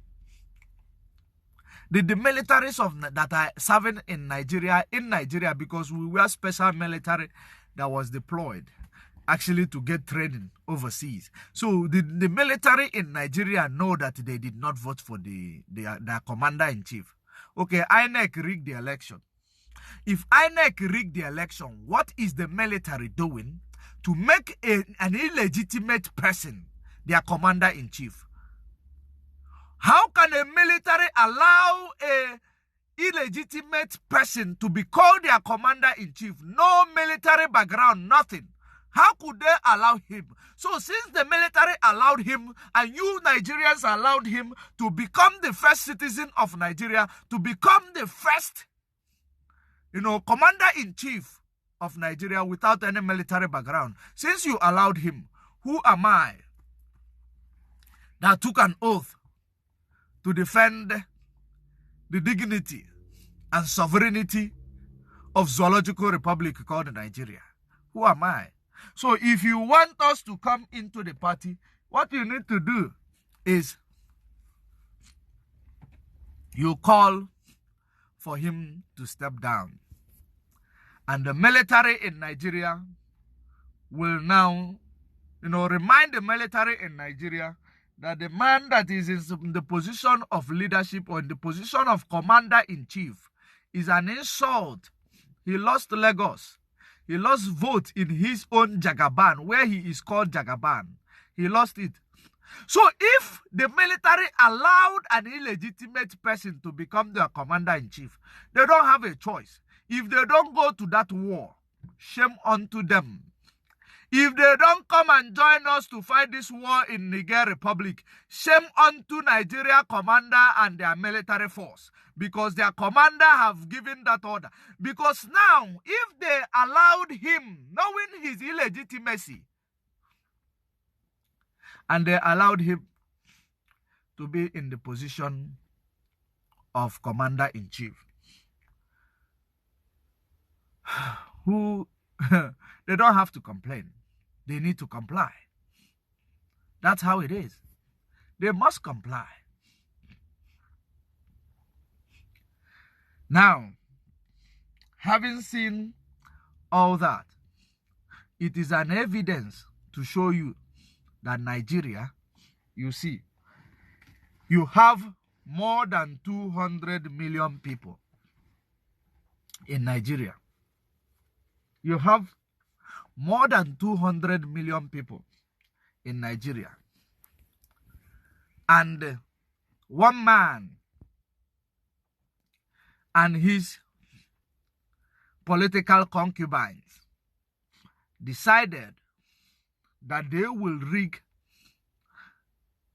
an election and deceive all of 200 million people. Okay, let me just say 200 million. Let me give him maybe 16 million. Him and his 16 million people he bought. I know he didn't buy 16 million. I just want to be politically correct. He decided him and his 16 million against 200 million people. It means that Nigeria children, Nigeria people, that all of you are cowards. You are all cowards. Nigeria military, who is said that they have 150,000 in service. You are all cowards. So let me not look for any of you in this fight against Niger Republic that your president, illegitimate president, has declared. He has declared the war. You must fight the war. We know the military power of Wagner Group, led by Prigozhin. We know the military power of Mali. Ever since they started training side by side with Wagner Group. But tell Tinubu not to worry. I was trained with by a superior forces that are more superior than Wagner Group. Tell him not to worry. We will make him proud. As long as you allow him to sit there, we will make him proud. We are coming to fight that war. But I have put up so many questions what is going to be the benefit of you, ordinary person, who is watching me right now, after that war is fought, or during that war? What is going to be your benefit towards that war? Because the cost of living is already very high. Or do you need to go to Ukraine to ask them how does it feel as a country at war? Maybe you need to send delegations to go to Ukraine to ask them how they are faring with the Russia invasion to Ukraine. Ask them how they are faring, so that you will understand how you will feel when you go to war with another country, going to war with a commander that is actually more corrupt than anything on earth. This commander that is more corrupt than anything on earth. A commander that is already indicted in the USA.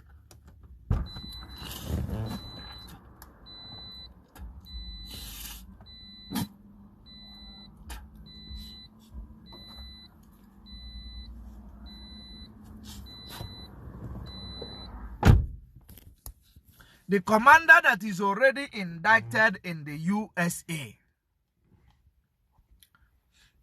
So if you are, aware that this man is this corrupt, tell me, what exactly are you going there for? What exactly are you actually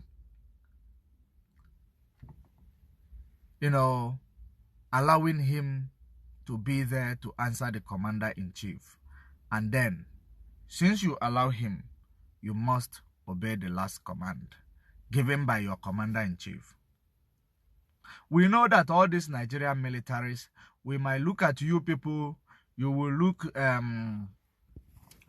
maybe scary, because they gave you, when you lift gun up, lift gun down, lift gun up, lift gun down, you don't have enough ammunition to waste in training to obtain a competency to bear a firearm, even to the sniper, obtain a sniper competency. You don't have those resources to get a good competency. So now we know that your military, they see you as the strongest ground force or highest ground force in the African region. But let me be honest with you, it is not about strong body now. It is not about those who chop cassava or chop apple.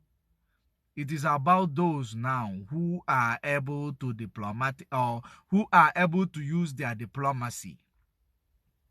It is about those who are more experienced in the battlefield. It is about war machines. It is about war machines. It is not about who are those who knows how to make use of those war machines. Those are the people who fight war now.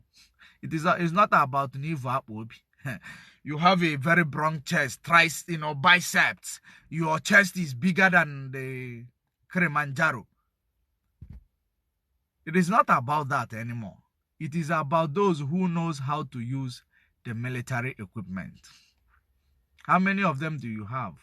How many of them do you know how to use? It was not even, a long time ago, where a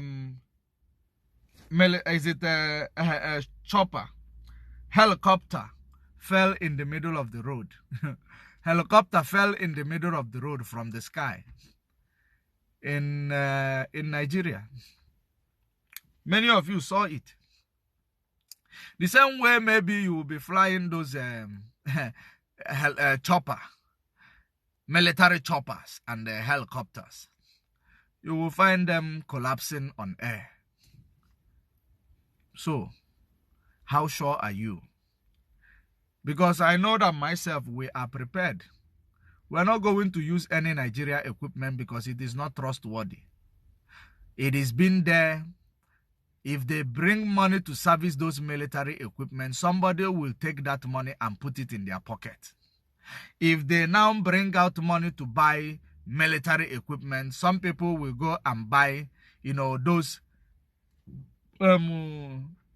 Chinese refurbished military equipment. That when it gets hot, if the AK-47 gets hot, it will knock. It get locked. So, at the end of the day, I don't need you to give any excuse, Tinubu, from deploying your forces, so that we will know how bloodthirsty you are as you kill people in Lekki Tollgate, 2020 NSAS protest. You are a very bloodthirsty human being.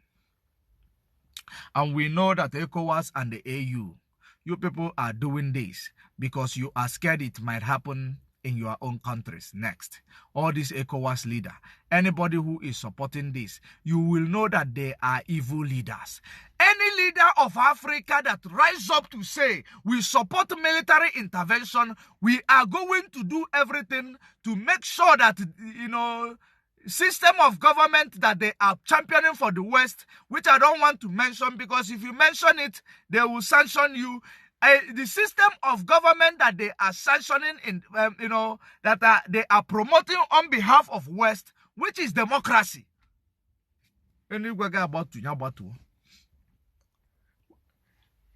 is what they claim they are trying to restore in Africa. Restoration or no restoration, it will now show you, all of you lovers of freedom, on a very serious note, it will show you that system which take you to a polling unit called election every 5 or 4 years. It shows you that it is where the strength of neocolonialism lies. If they kick you out of Facebook, bring yourself back up. They will kick you out because they understand what I'm saying. It is under this, it is under this thing that I am telling you right now. This system that takes you to the ballot box every 4 to 5 years. It is that system that is where the strength of neo-colonial power lies. Have you now seen, if you want to remove the hands of neo-colonialism inside Africa, you abolish that system given to you. I keep saying it, I keep crying it, I keep ringing it like a bell in the ears of our people. Abolish the system, abolish neocolonialism, abolish economic exploitation. Once you abolish it, you abolish everything. Taiwo Aki, let me read what Taiwo said here.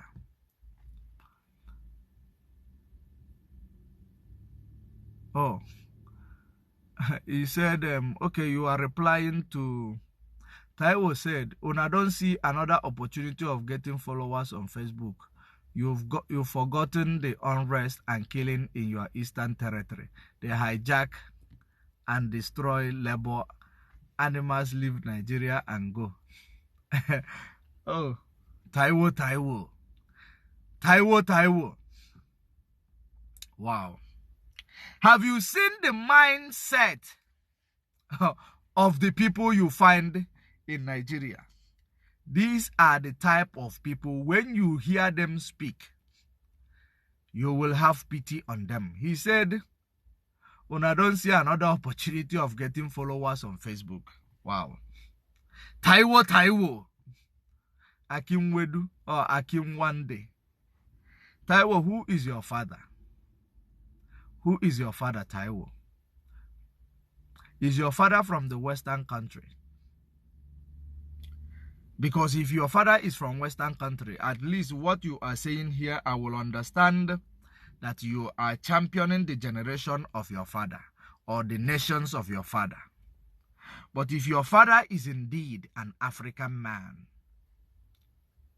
and you believe that because your brother, Tinubu, is in position of power where he did not win, and he made it clear to everyone that majority of you did not vote for me, but I found myself in the position of power.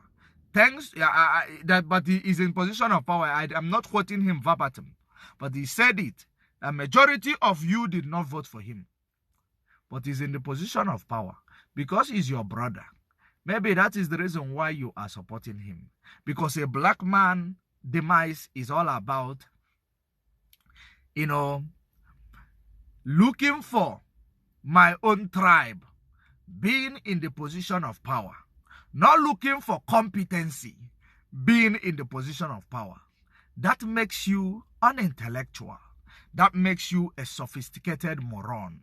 That is the reason why you can never move forward as a Nigeria, and that is the reason why when we see the quality of the mind of people like you, we detest Nigeria the more.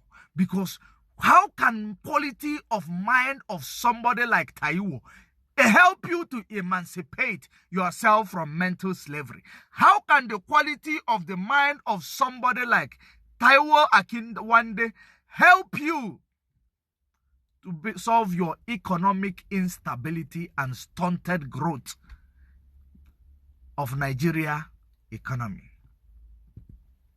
How can the quality of the mind of this person help you?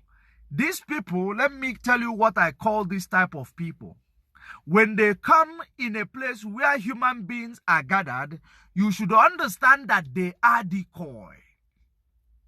These are decoy. They use them to set a trap for those who are weak in their mind thinking, those who are mentally, weak. Once they send a message such as this, those people will say no. They will buy their story. So I want our people to know that the fact that Nigerian people are weak, the fact that 200 million of people who are called the giant of Africa, you were not the first person to destroy or abolish every plans of neo-colonialism. It means that you are not giant of Africa, but you are actually the demise of Africa. The demise of Africa. How many of you are proud? Taiwo, are you proud of using that green, white, or green passport of yours? A Nigeria passport. Are you proud of using it to travel even to Ghana? When you get to the airport of Ghana, how does people look at you? Talk more of getting to South Africa. How will people look at you? Talk more of getting to Europe. How will people look at you? Just seeing that green passport written ECOWAS and ECOWAS badge behind it. How does people scrutinize you, Taiwo? You know what that entails? That entails that this is a nation where evil and atrocities are coming out from. Because they understand the quality of the leadership that you people allow to, govern you. They understand the quality of the people whom you people place in the position of power. They understand that you people praise your own evildoers instead of actually, cursing them. You praise them, you bow at their feet, you actually, see them as omnipotent. If you are praising an evildoer, do you know what that makes you automatically? Because I don't blame those when they see Nigeria passport, they become so scared.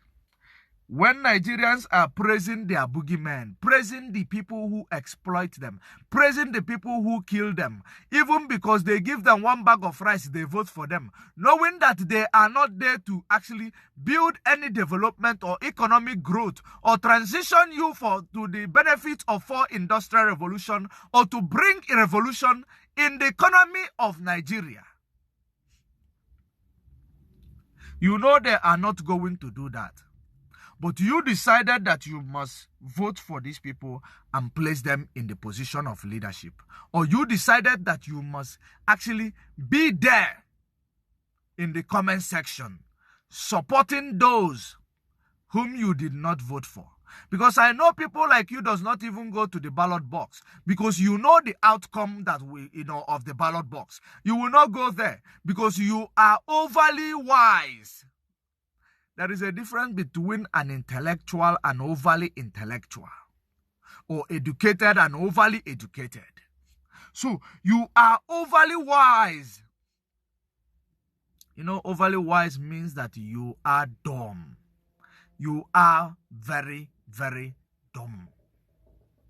That is overly wise. Sophisticated moron.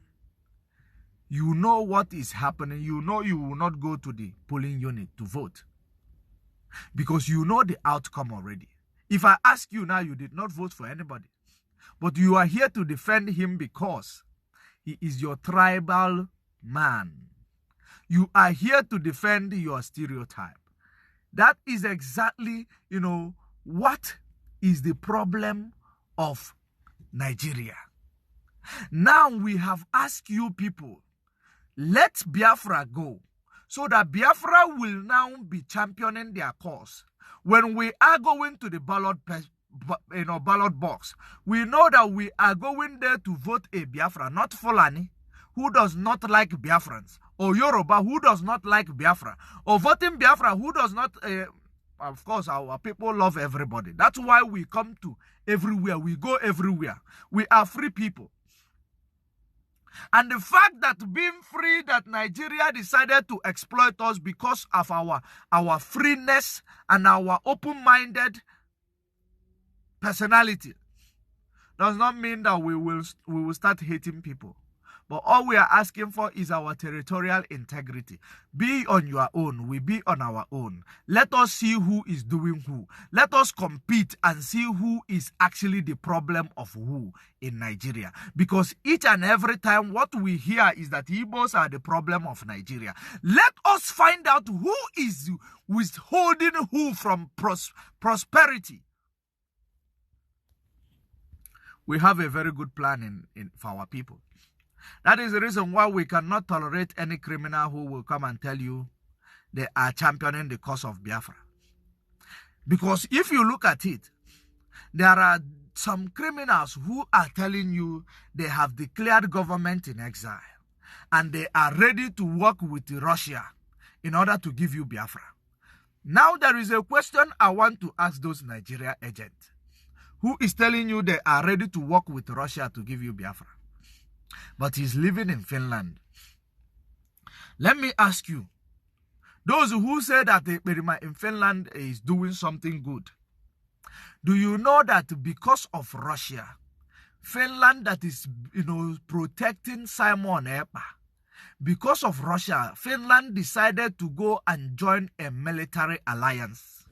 Because the reason why Simon Epa is a military conscript in Finland, military conscript, just like you do your youth service in Nigeria. The reason why Simon Epa is a military conscript in Finland, it was because there was no military alliance between Finland and any other nation. So somebody who is a Finland citizen telling you he is going to align with Russia, which Finland is not happy with, the activities of Russia. Somebody living in Finland, being protected by the government of Finland, is coming to tell you they are aligning with Russia to give you Biafra. Oh, come on. I believe that you Biafrans, you are better than this. You are better than this. You are very much better than this stupidity. Believe you me, you are. If you don't understand what I actually explained to you, let me come again in a different way. Do you know that every nation in Europe sever ties with Russia? Do you know why? because they call Russia aggressor. And they started joining NATO. Sweden didn't join NATO yet because there is some issues with this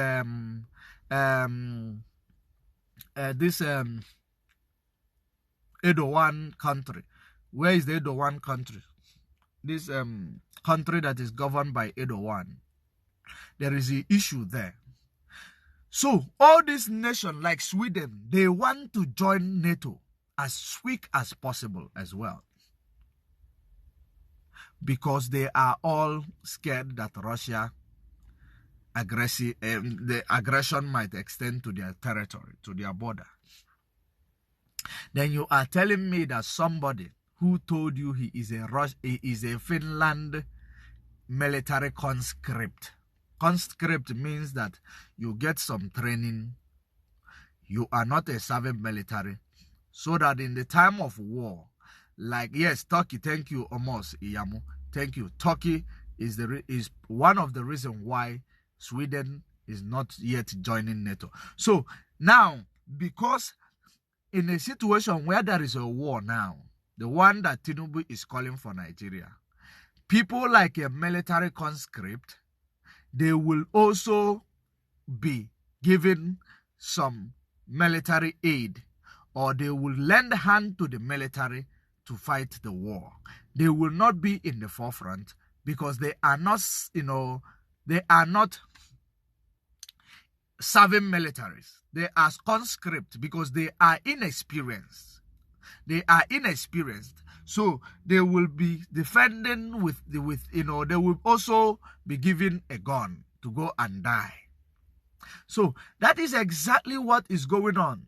So if a person in Finland, which Finland have several ties with Russia, and he call himself Finland politician, and he's telling you he is aligning with Russia, what does that tell you? What does that tell you? Oh, our people are unwise. Our people are very, very unwise. So, to be honest with you, Africa need to grow up.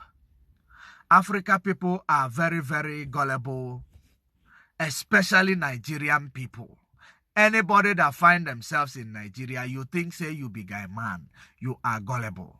Because if you are not gullible, you will not allow yourself for ordinary one individual to take position of leadership, see themselves as omnipotent. When you protest, they kill you. Because they have 150,000 military. You protest, they kill you. Shoot you with live ammunition. Shoot more than 100 and something people in Lekki Toll Gate. Hide their body. The other day, they want to do the mass burial of those who were killed in Lekki Toll Gate. You saw that in the media space.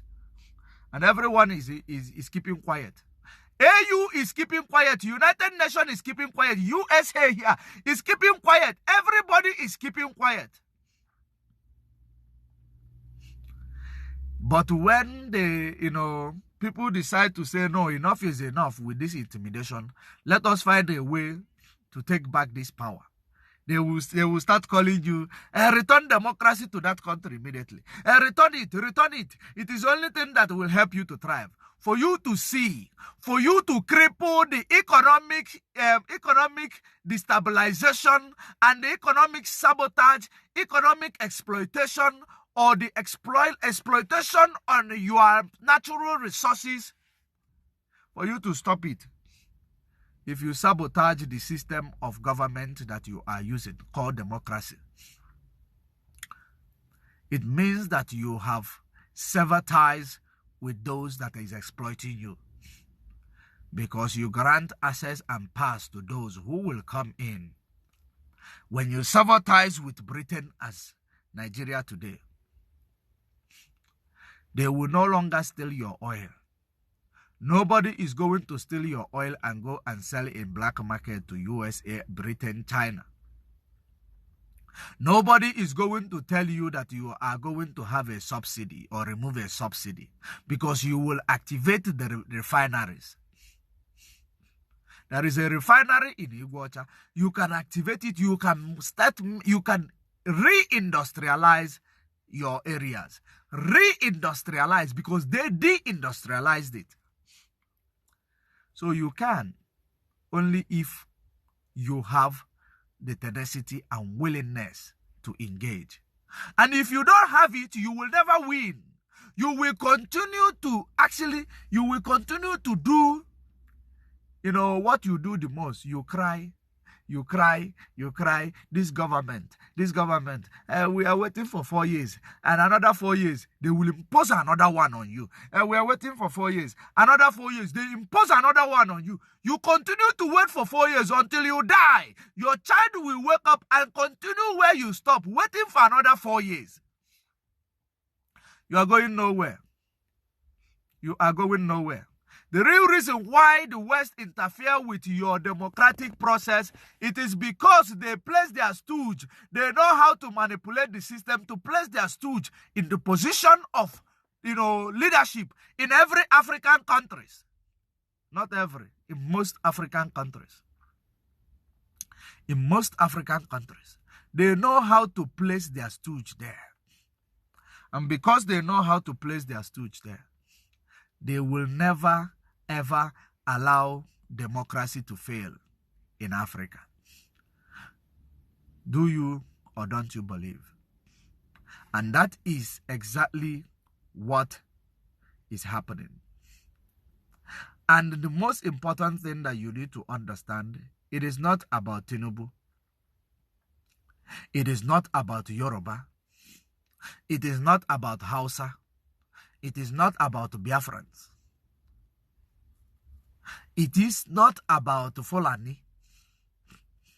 It is about British interference and British oligarch and British, slavery and neocolonialism that is destroying and, that is plunging our economic growth and stability.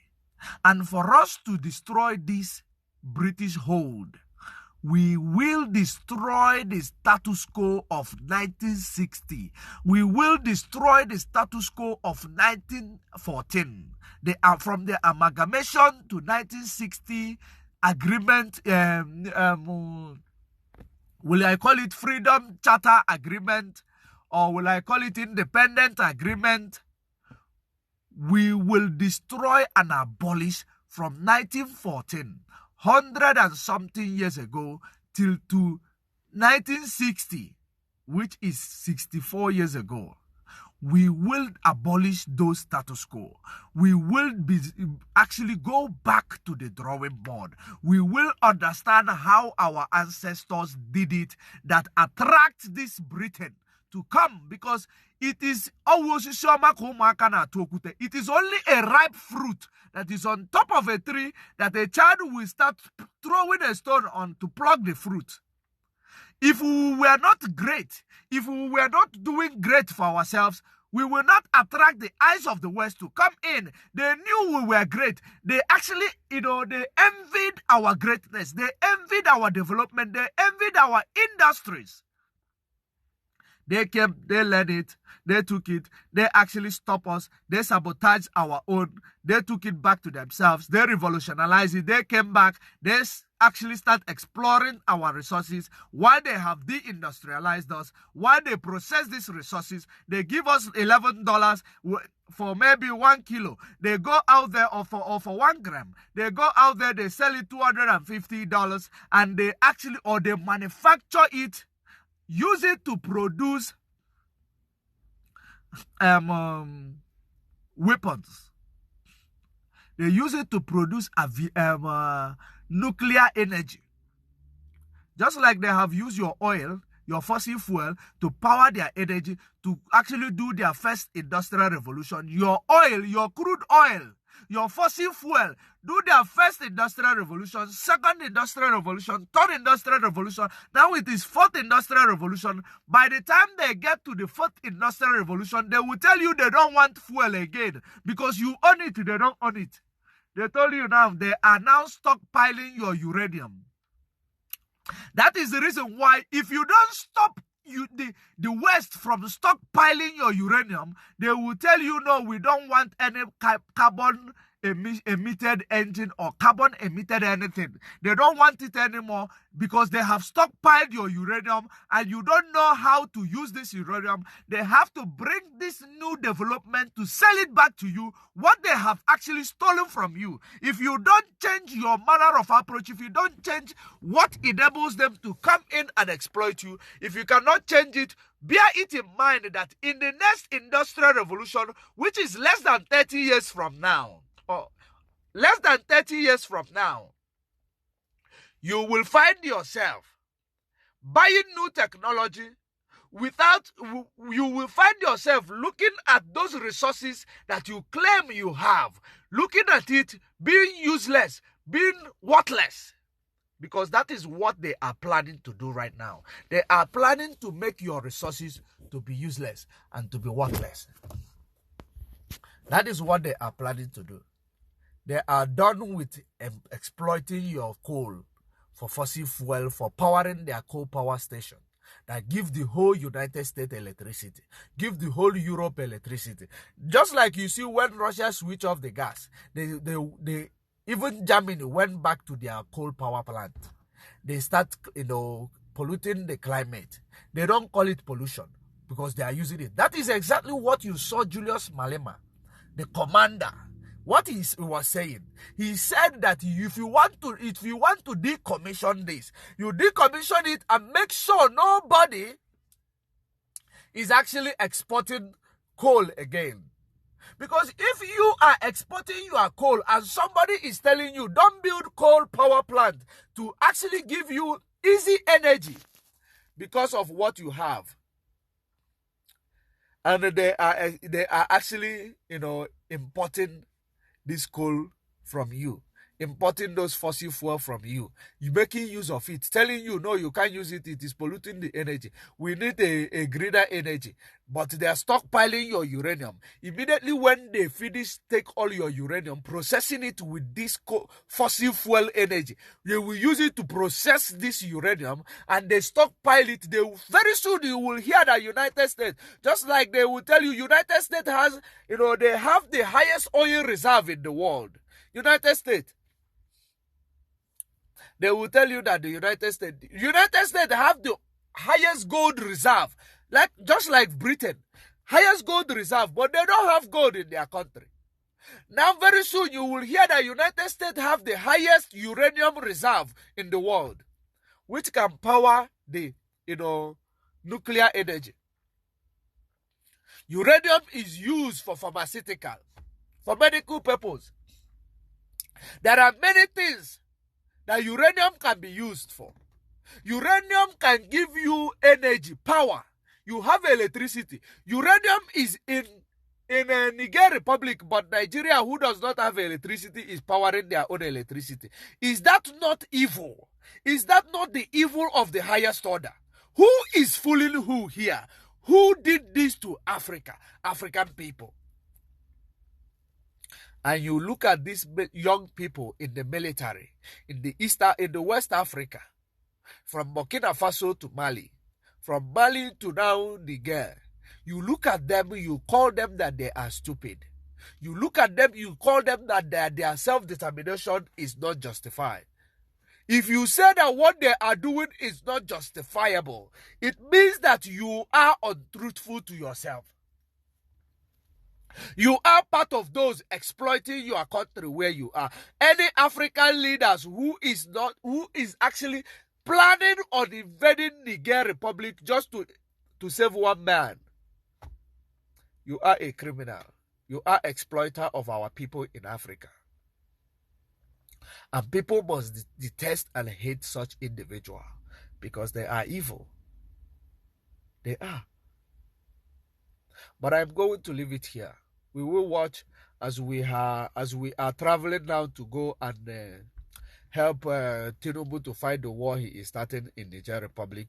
We will be updating you as per how the war is going, as per how Tinubu is parading himself, as per how Tinubu is actually carrying himself about.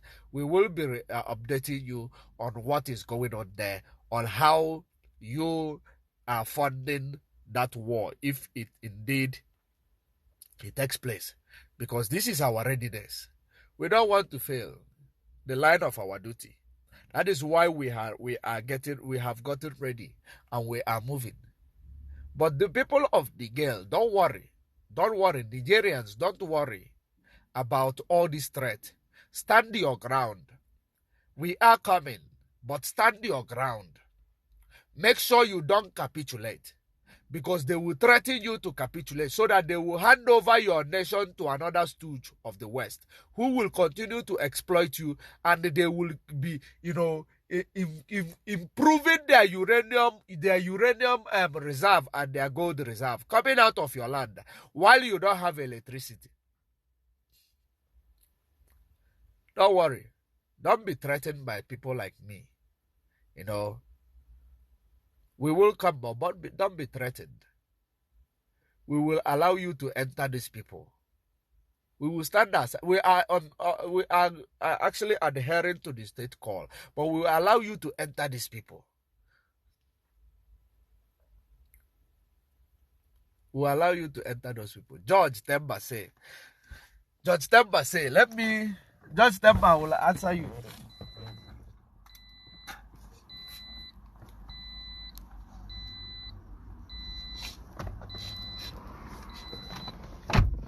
George Temba said, what about your DOS people?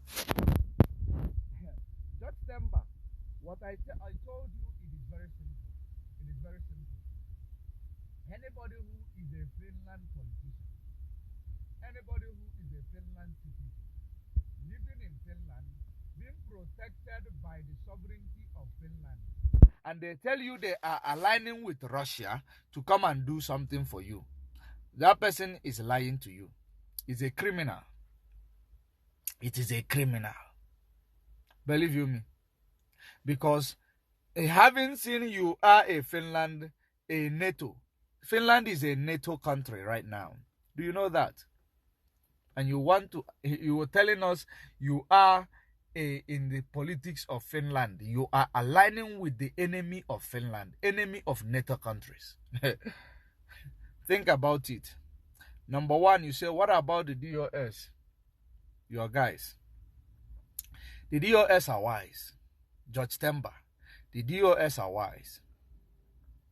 And we know that. They are very wise. Hassan Dawood say, keep your mouth shut. You can't even write ewu. Keep your mouth shut. Ewu. Hassan Dawood, of course, I will keep my mouth shut. I'm done talking. I'm just checking your comments. I'm done talking. I will keep my mouth shut. But bear it in mind that the missile that will miss Niger Republic, or that will miss any Nigeria soldier, it is going to fall on the northern Nigeria. I hope you know it, Hassan. Because you guys are, part of the ignorant set of people that will lure people to go and die, that will lure people to their destruction. It is the people like you. It is the people like you that lures people to their destruction. Maybe your children is in abroad because you might be a politician.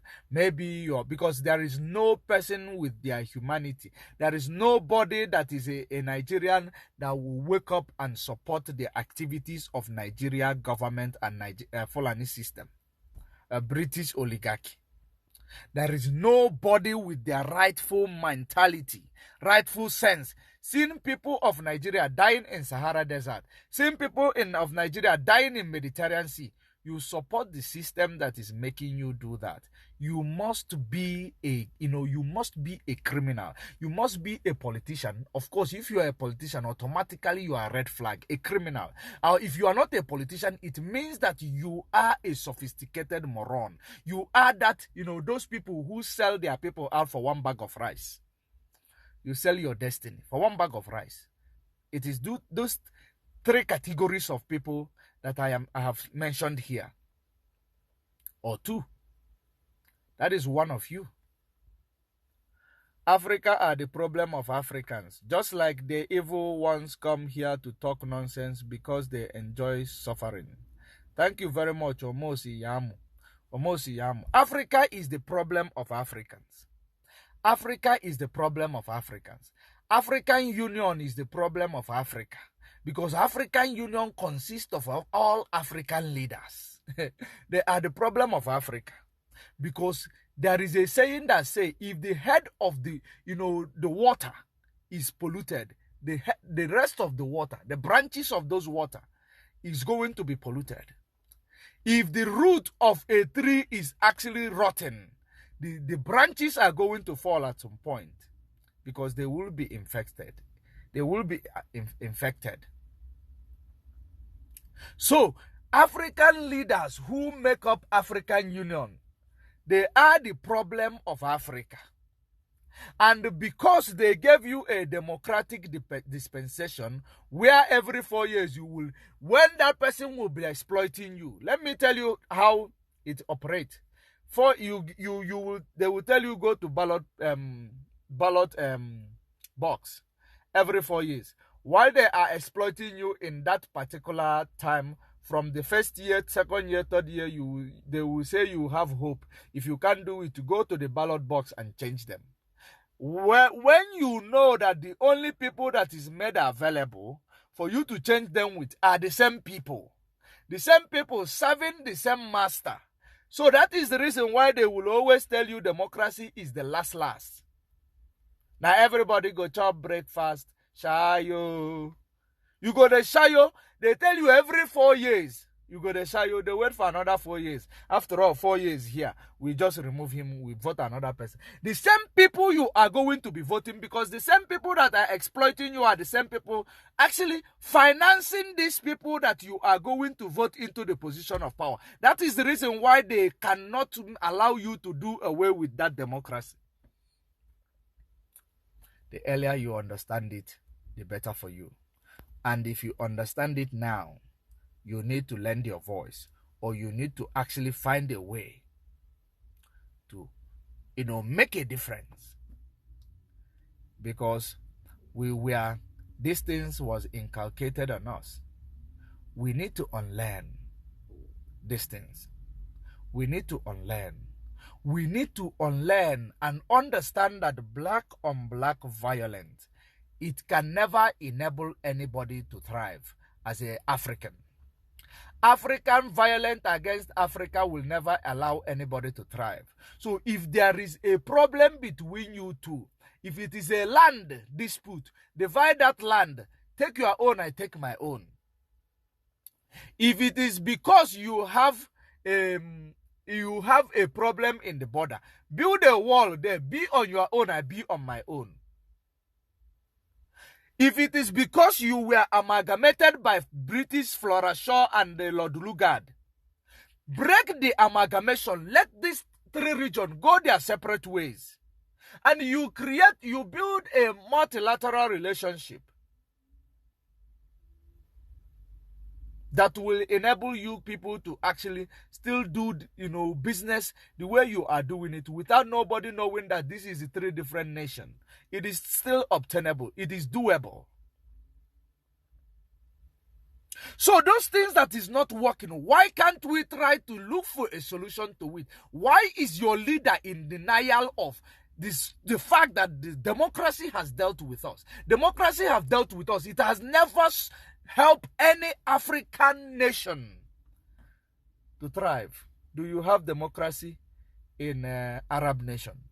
United Arab Emirates, they are one of the greatest nations today. The greatest infrastructure. Do you have a democracy in China? The answer is no. China is the biggest economy after the US. Did you see that? So that is exactly what you need to know. Democracy is only for the big countries who are the colonies or who are the colonizers.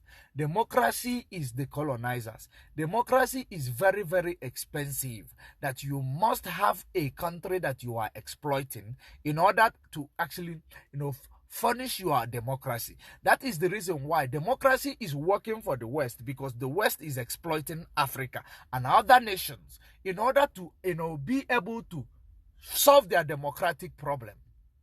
But if you don't have such thing, you cannot thrive under democratic dispensation. And that is the reason why we want to break these boundaries. We want to break these ties that is actually, destroying us, and that is actually making us to fight one another. Every day, me and Yoruba person will come in my comment section, we'll be fighting. Every day, Fulani man will come to my comment section, we are fighting. Every day, Hausa man will come to my comment section, we are fighting.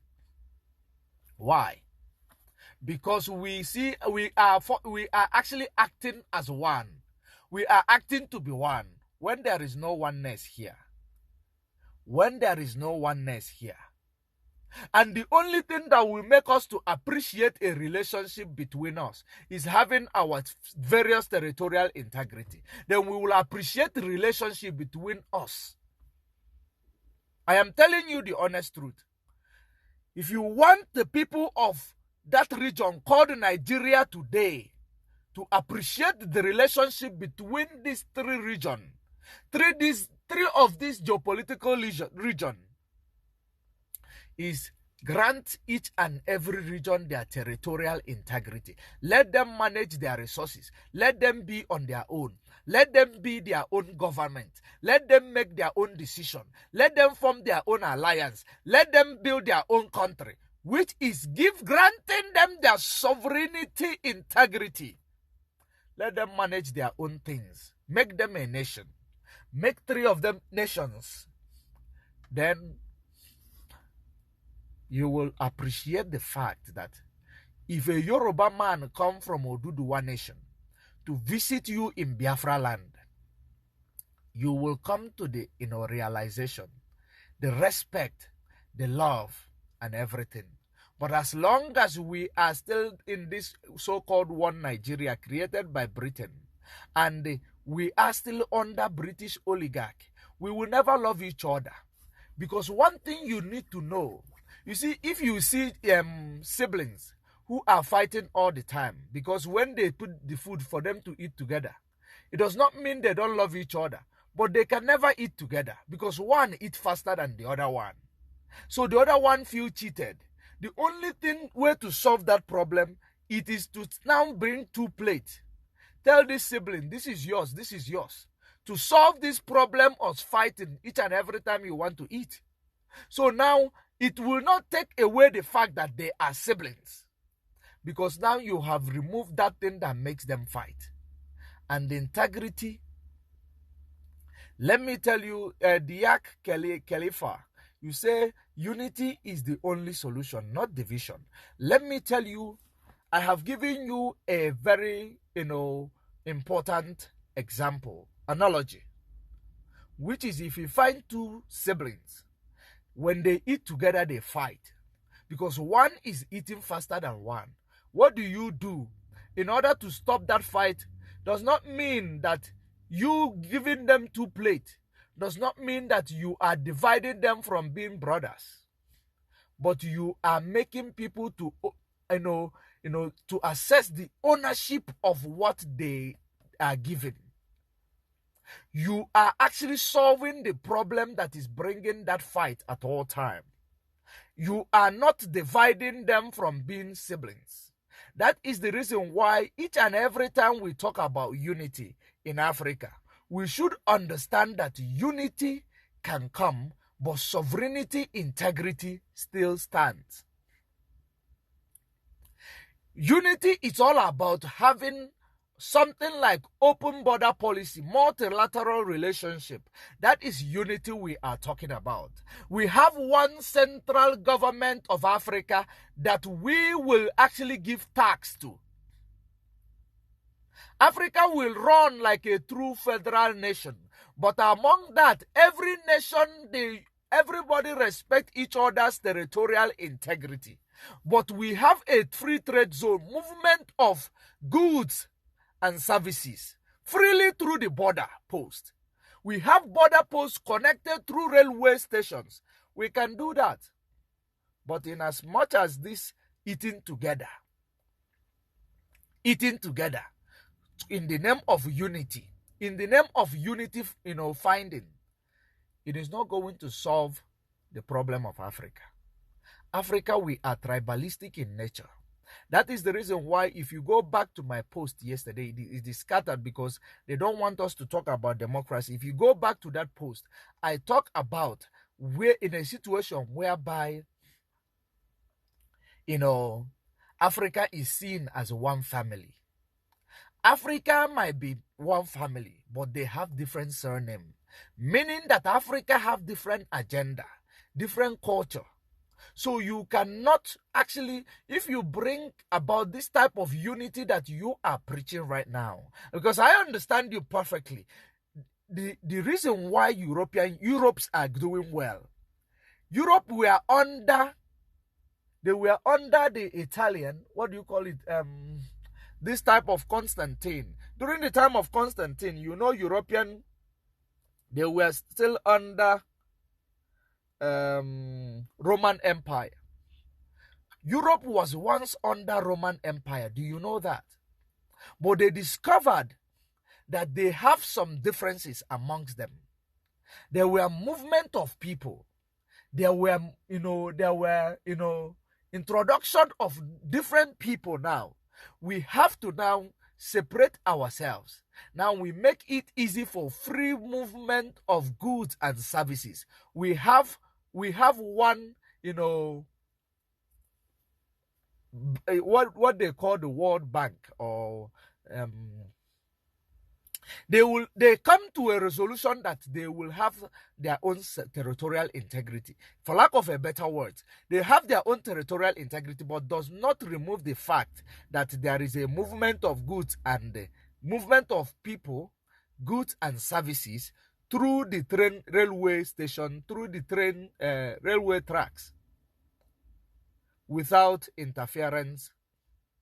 So we need to understand and appreciate that fact, that it is the type of unity that is obtainable in Africa.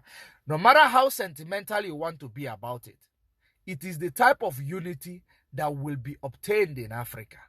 If there is a Central African government, if African Union is actually revolutionized, we will support them, we will be part of it.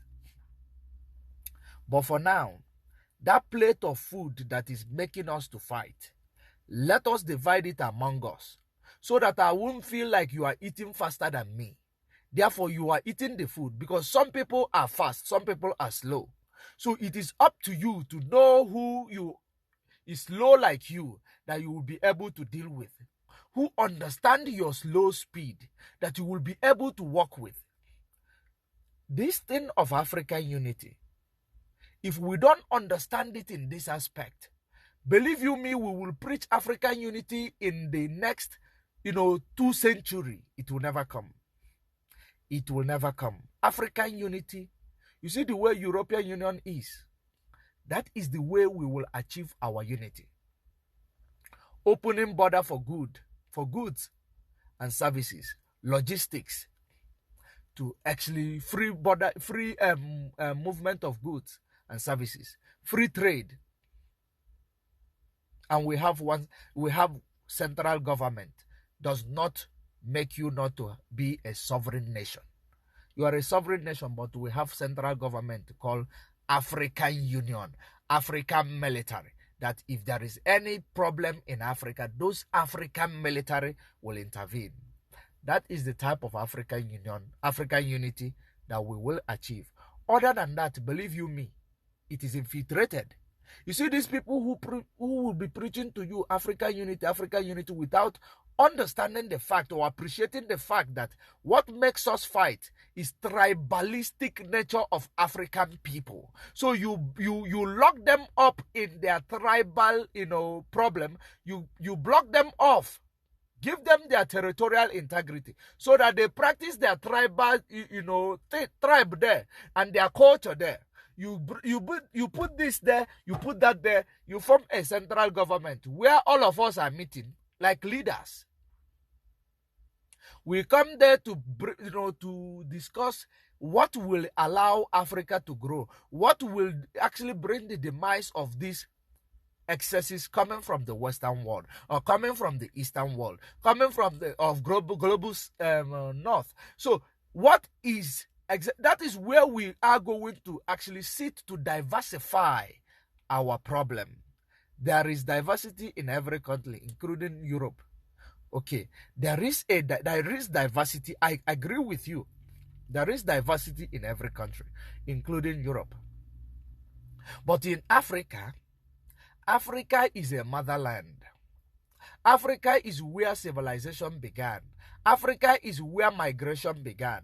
Africa is actually, we are called we are not recessive. We are dominant. We are dominant.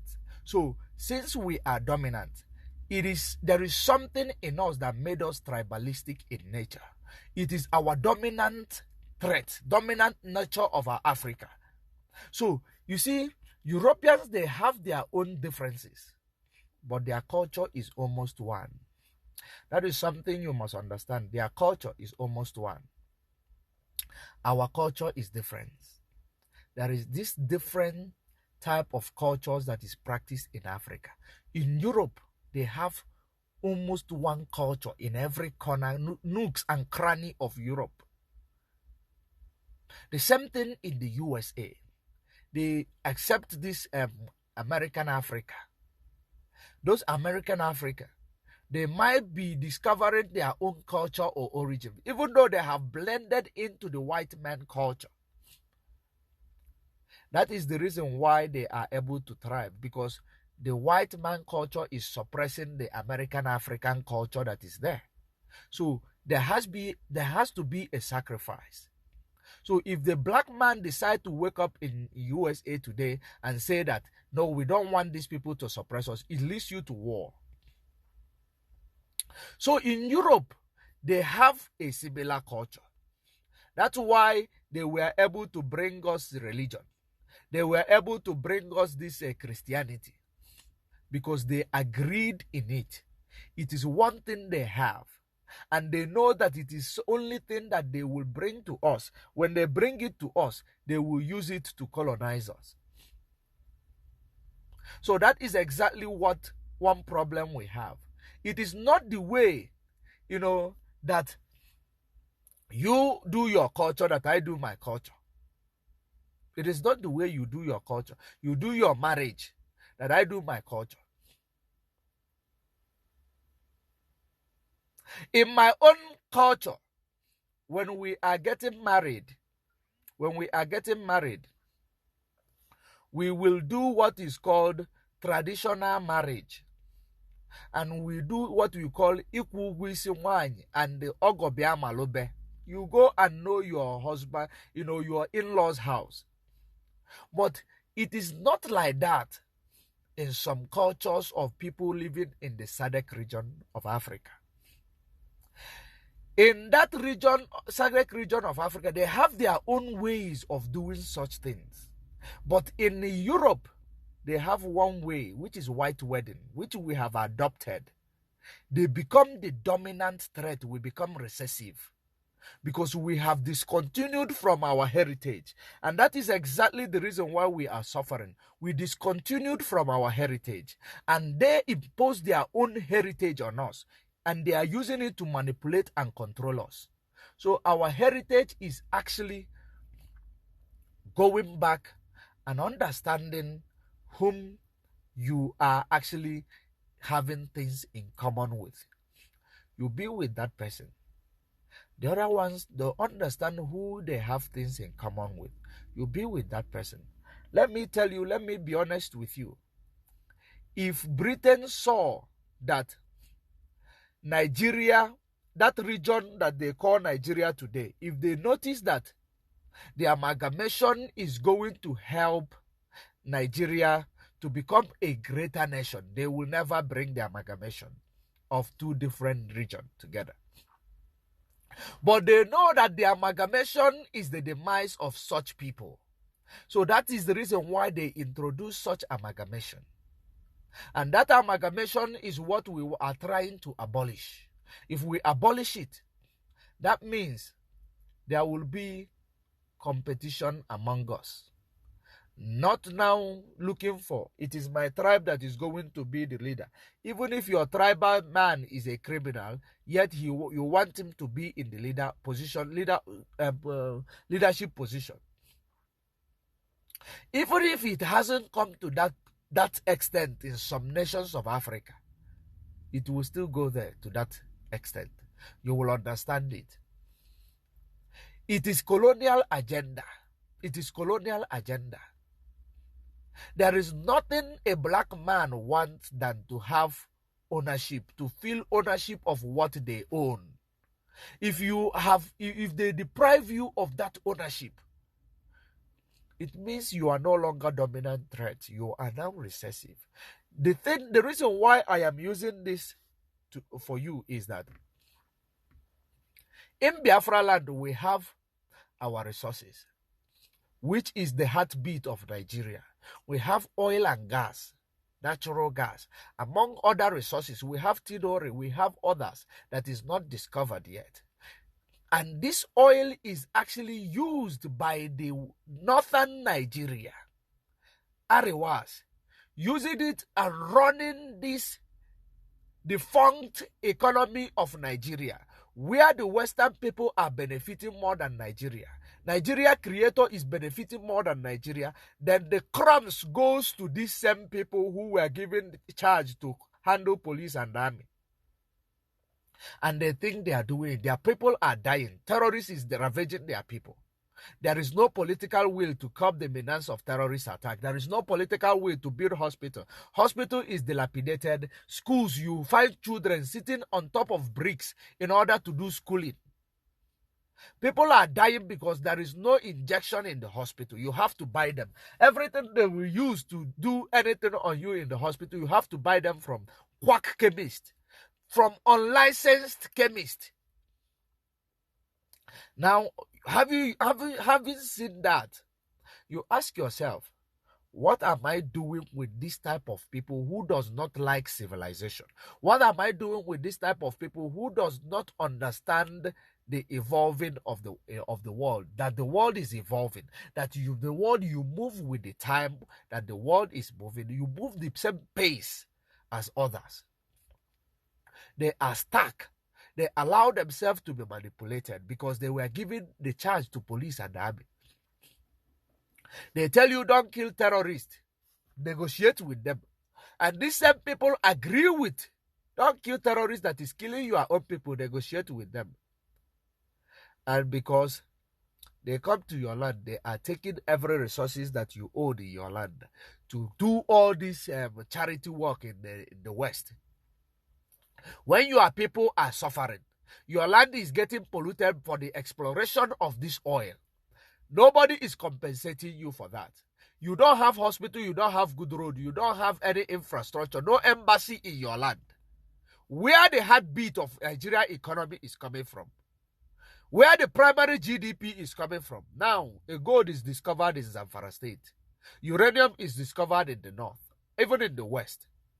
Now, have you ever heard that there is a GDP called, exploration of uranium in Nigeria? You don't hear that because it is discovered outside Biafra land. Biafra economy is what is going to use to sustain Britain, sustain Nigeria.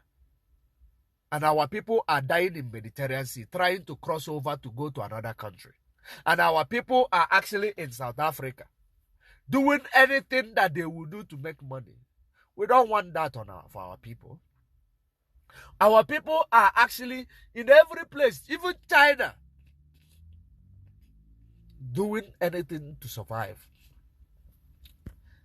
And if you tell me that it is African unity that will solve that problem, I tell you it is a lie.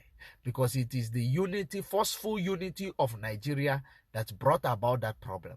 Forceful unity. If a Britain knows that this unification of 3 different regions in Nigeria, it is going to bring economic stability and growth to these people, they will never have done it. They will never have done it.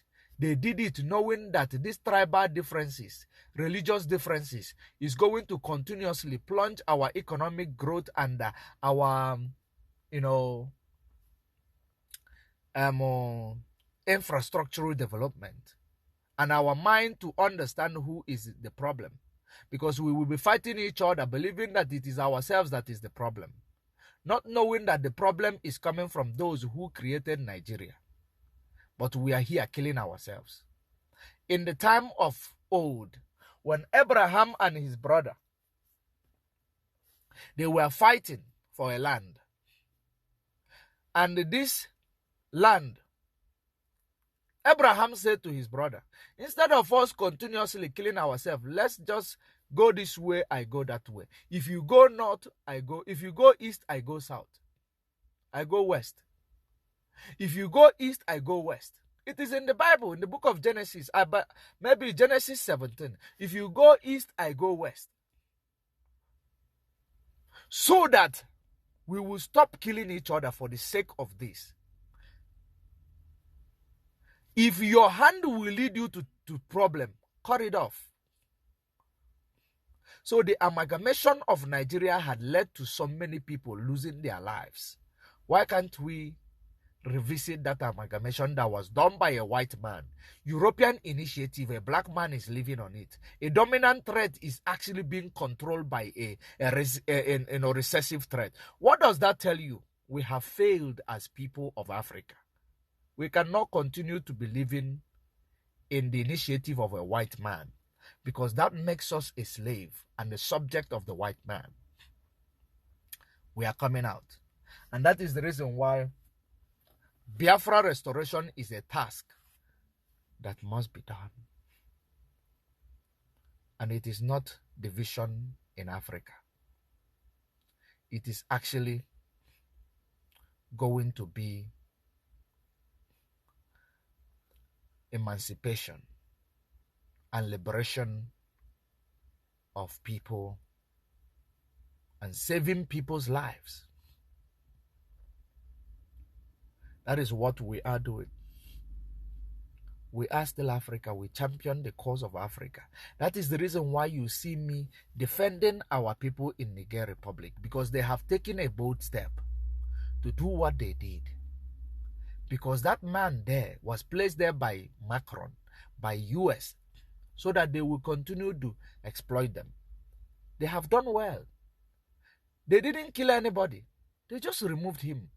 Why is he crying because they removed him? They were the ones who put him there.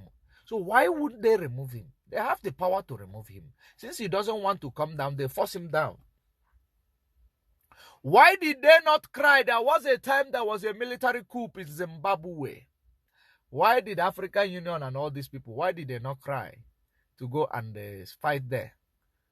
They didn't cry because they know, Western world knows very well that there is nothing they are benefiting from Zimbabwe under Mugabe. So the coup was actually maybe to install somebody that they will be benefiting from. So when you look at all these things, you find out that, hey, there is a lot of problem.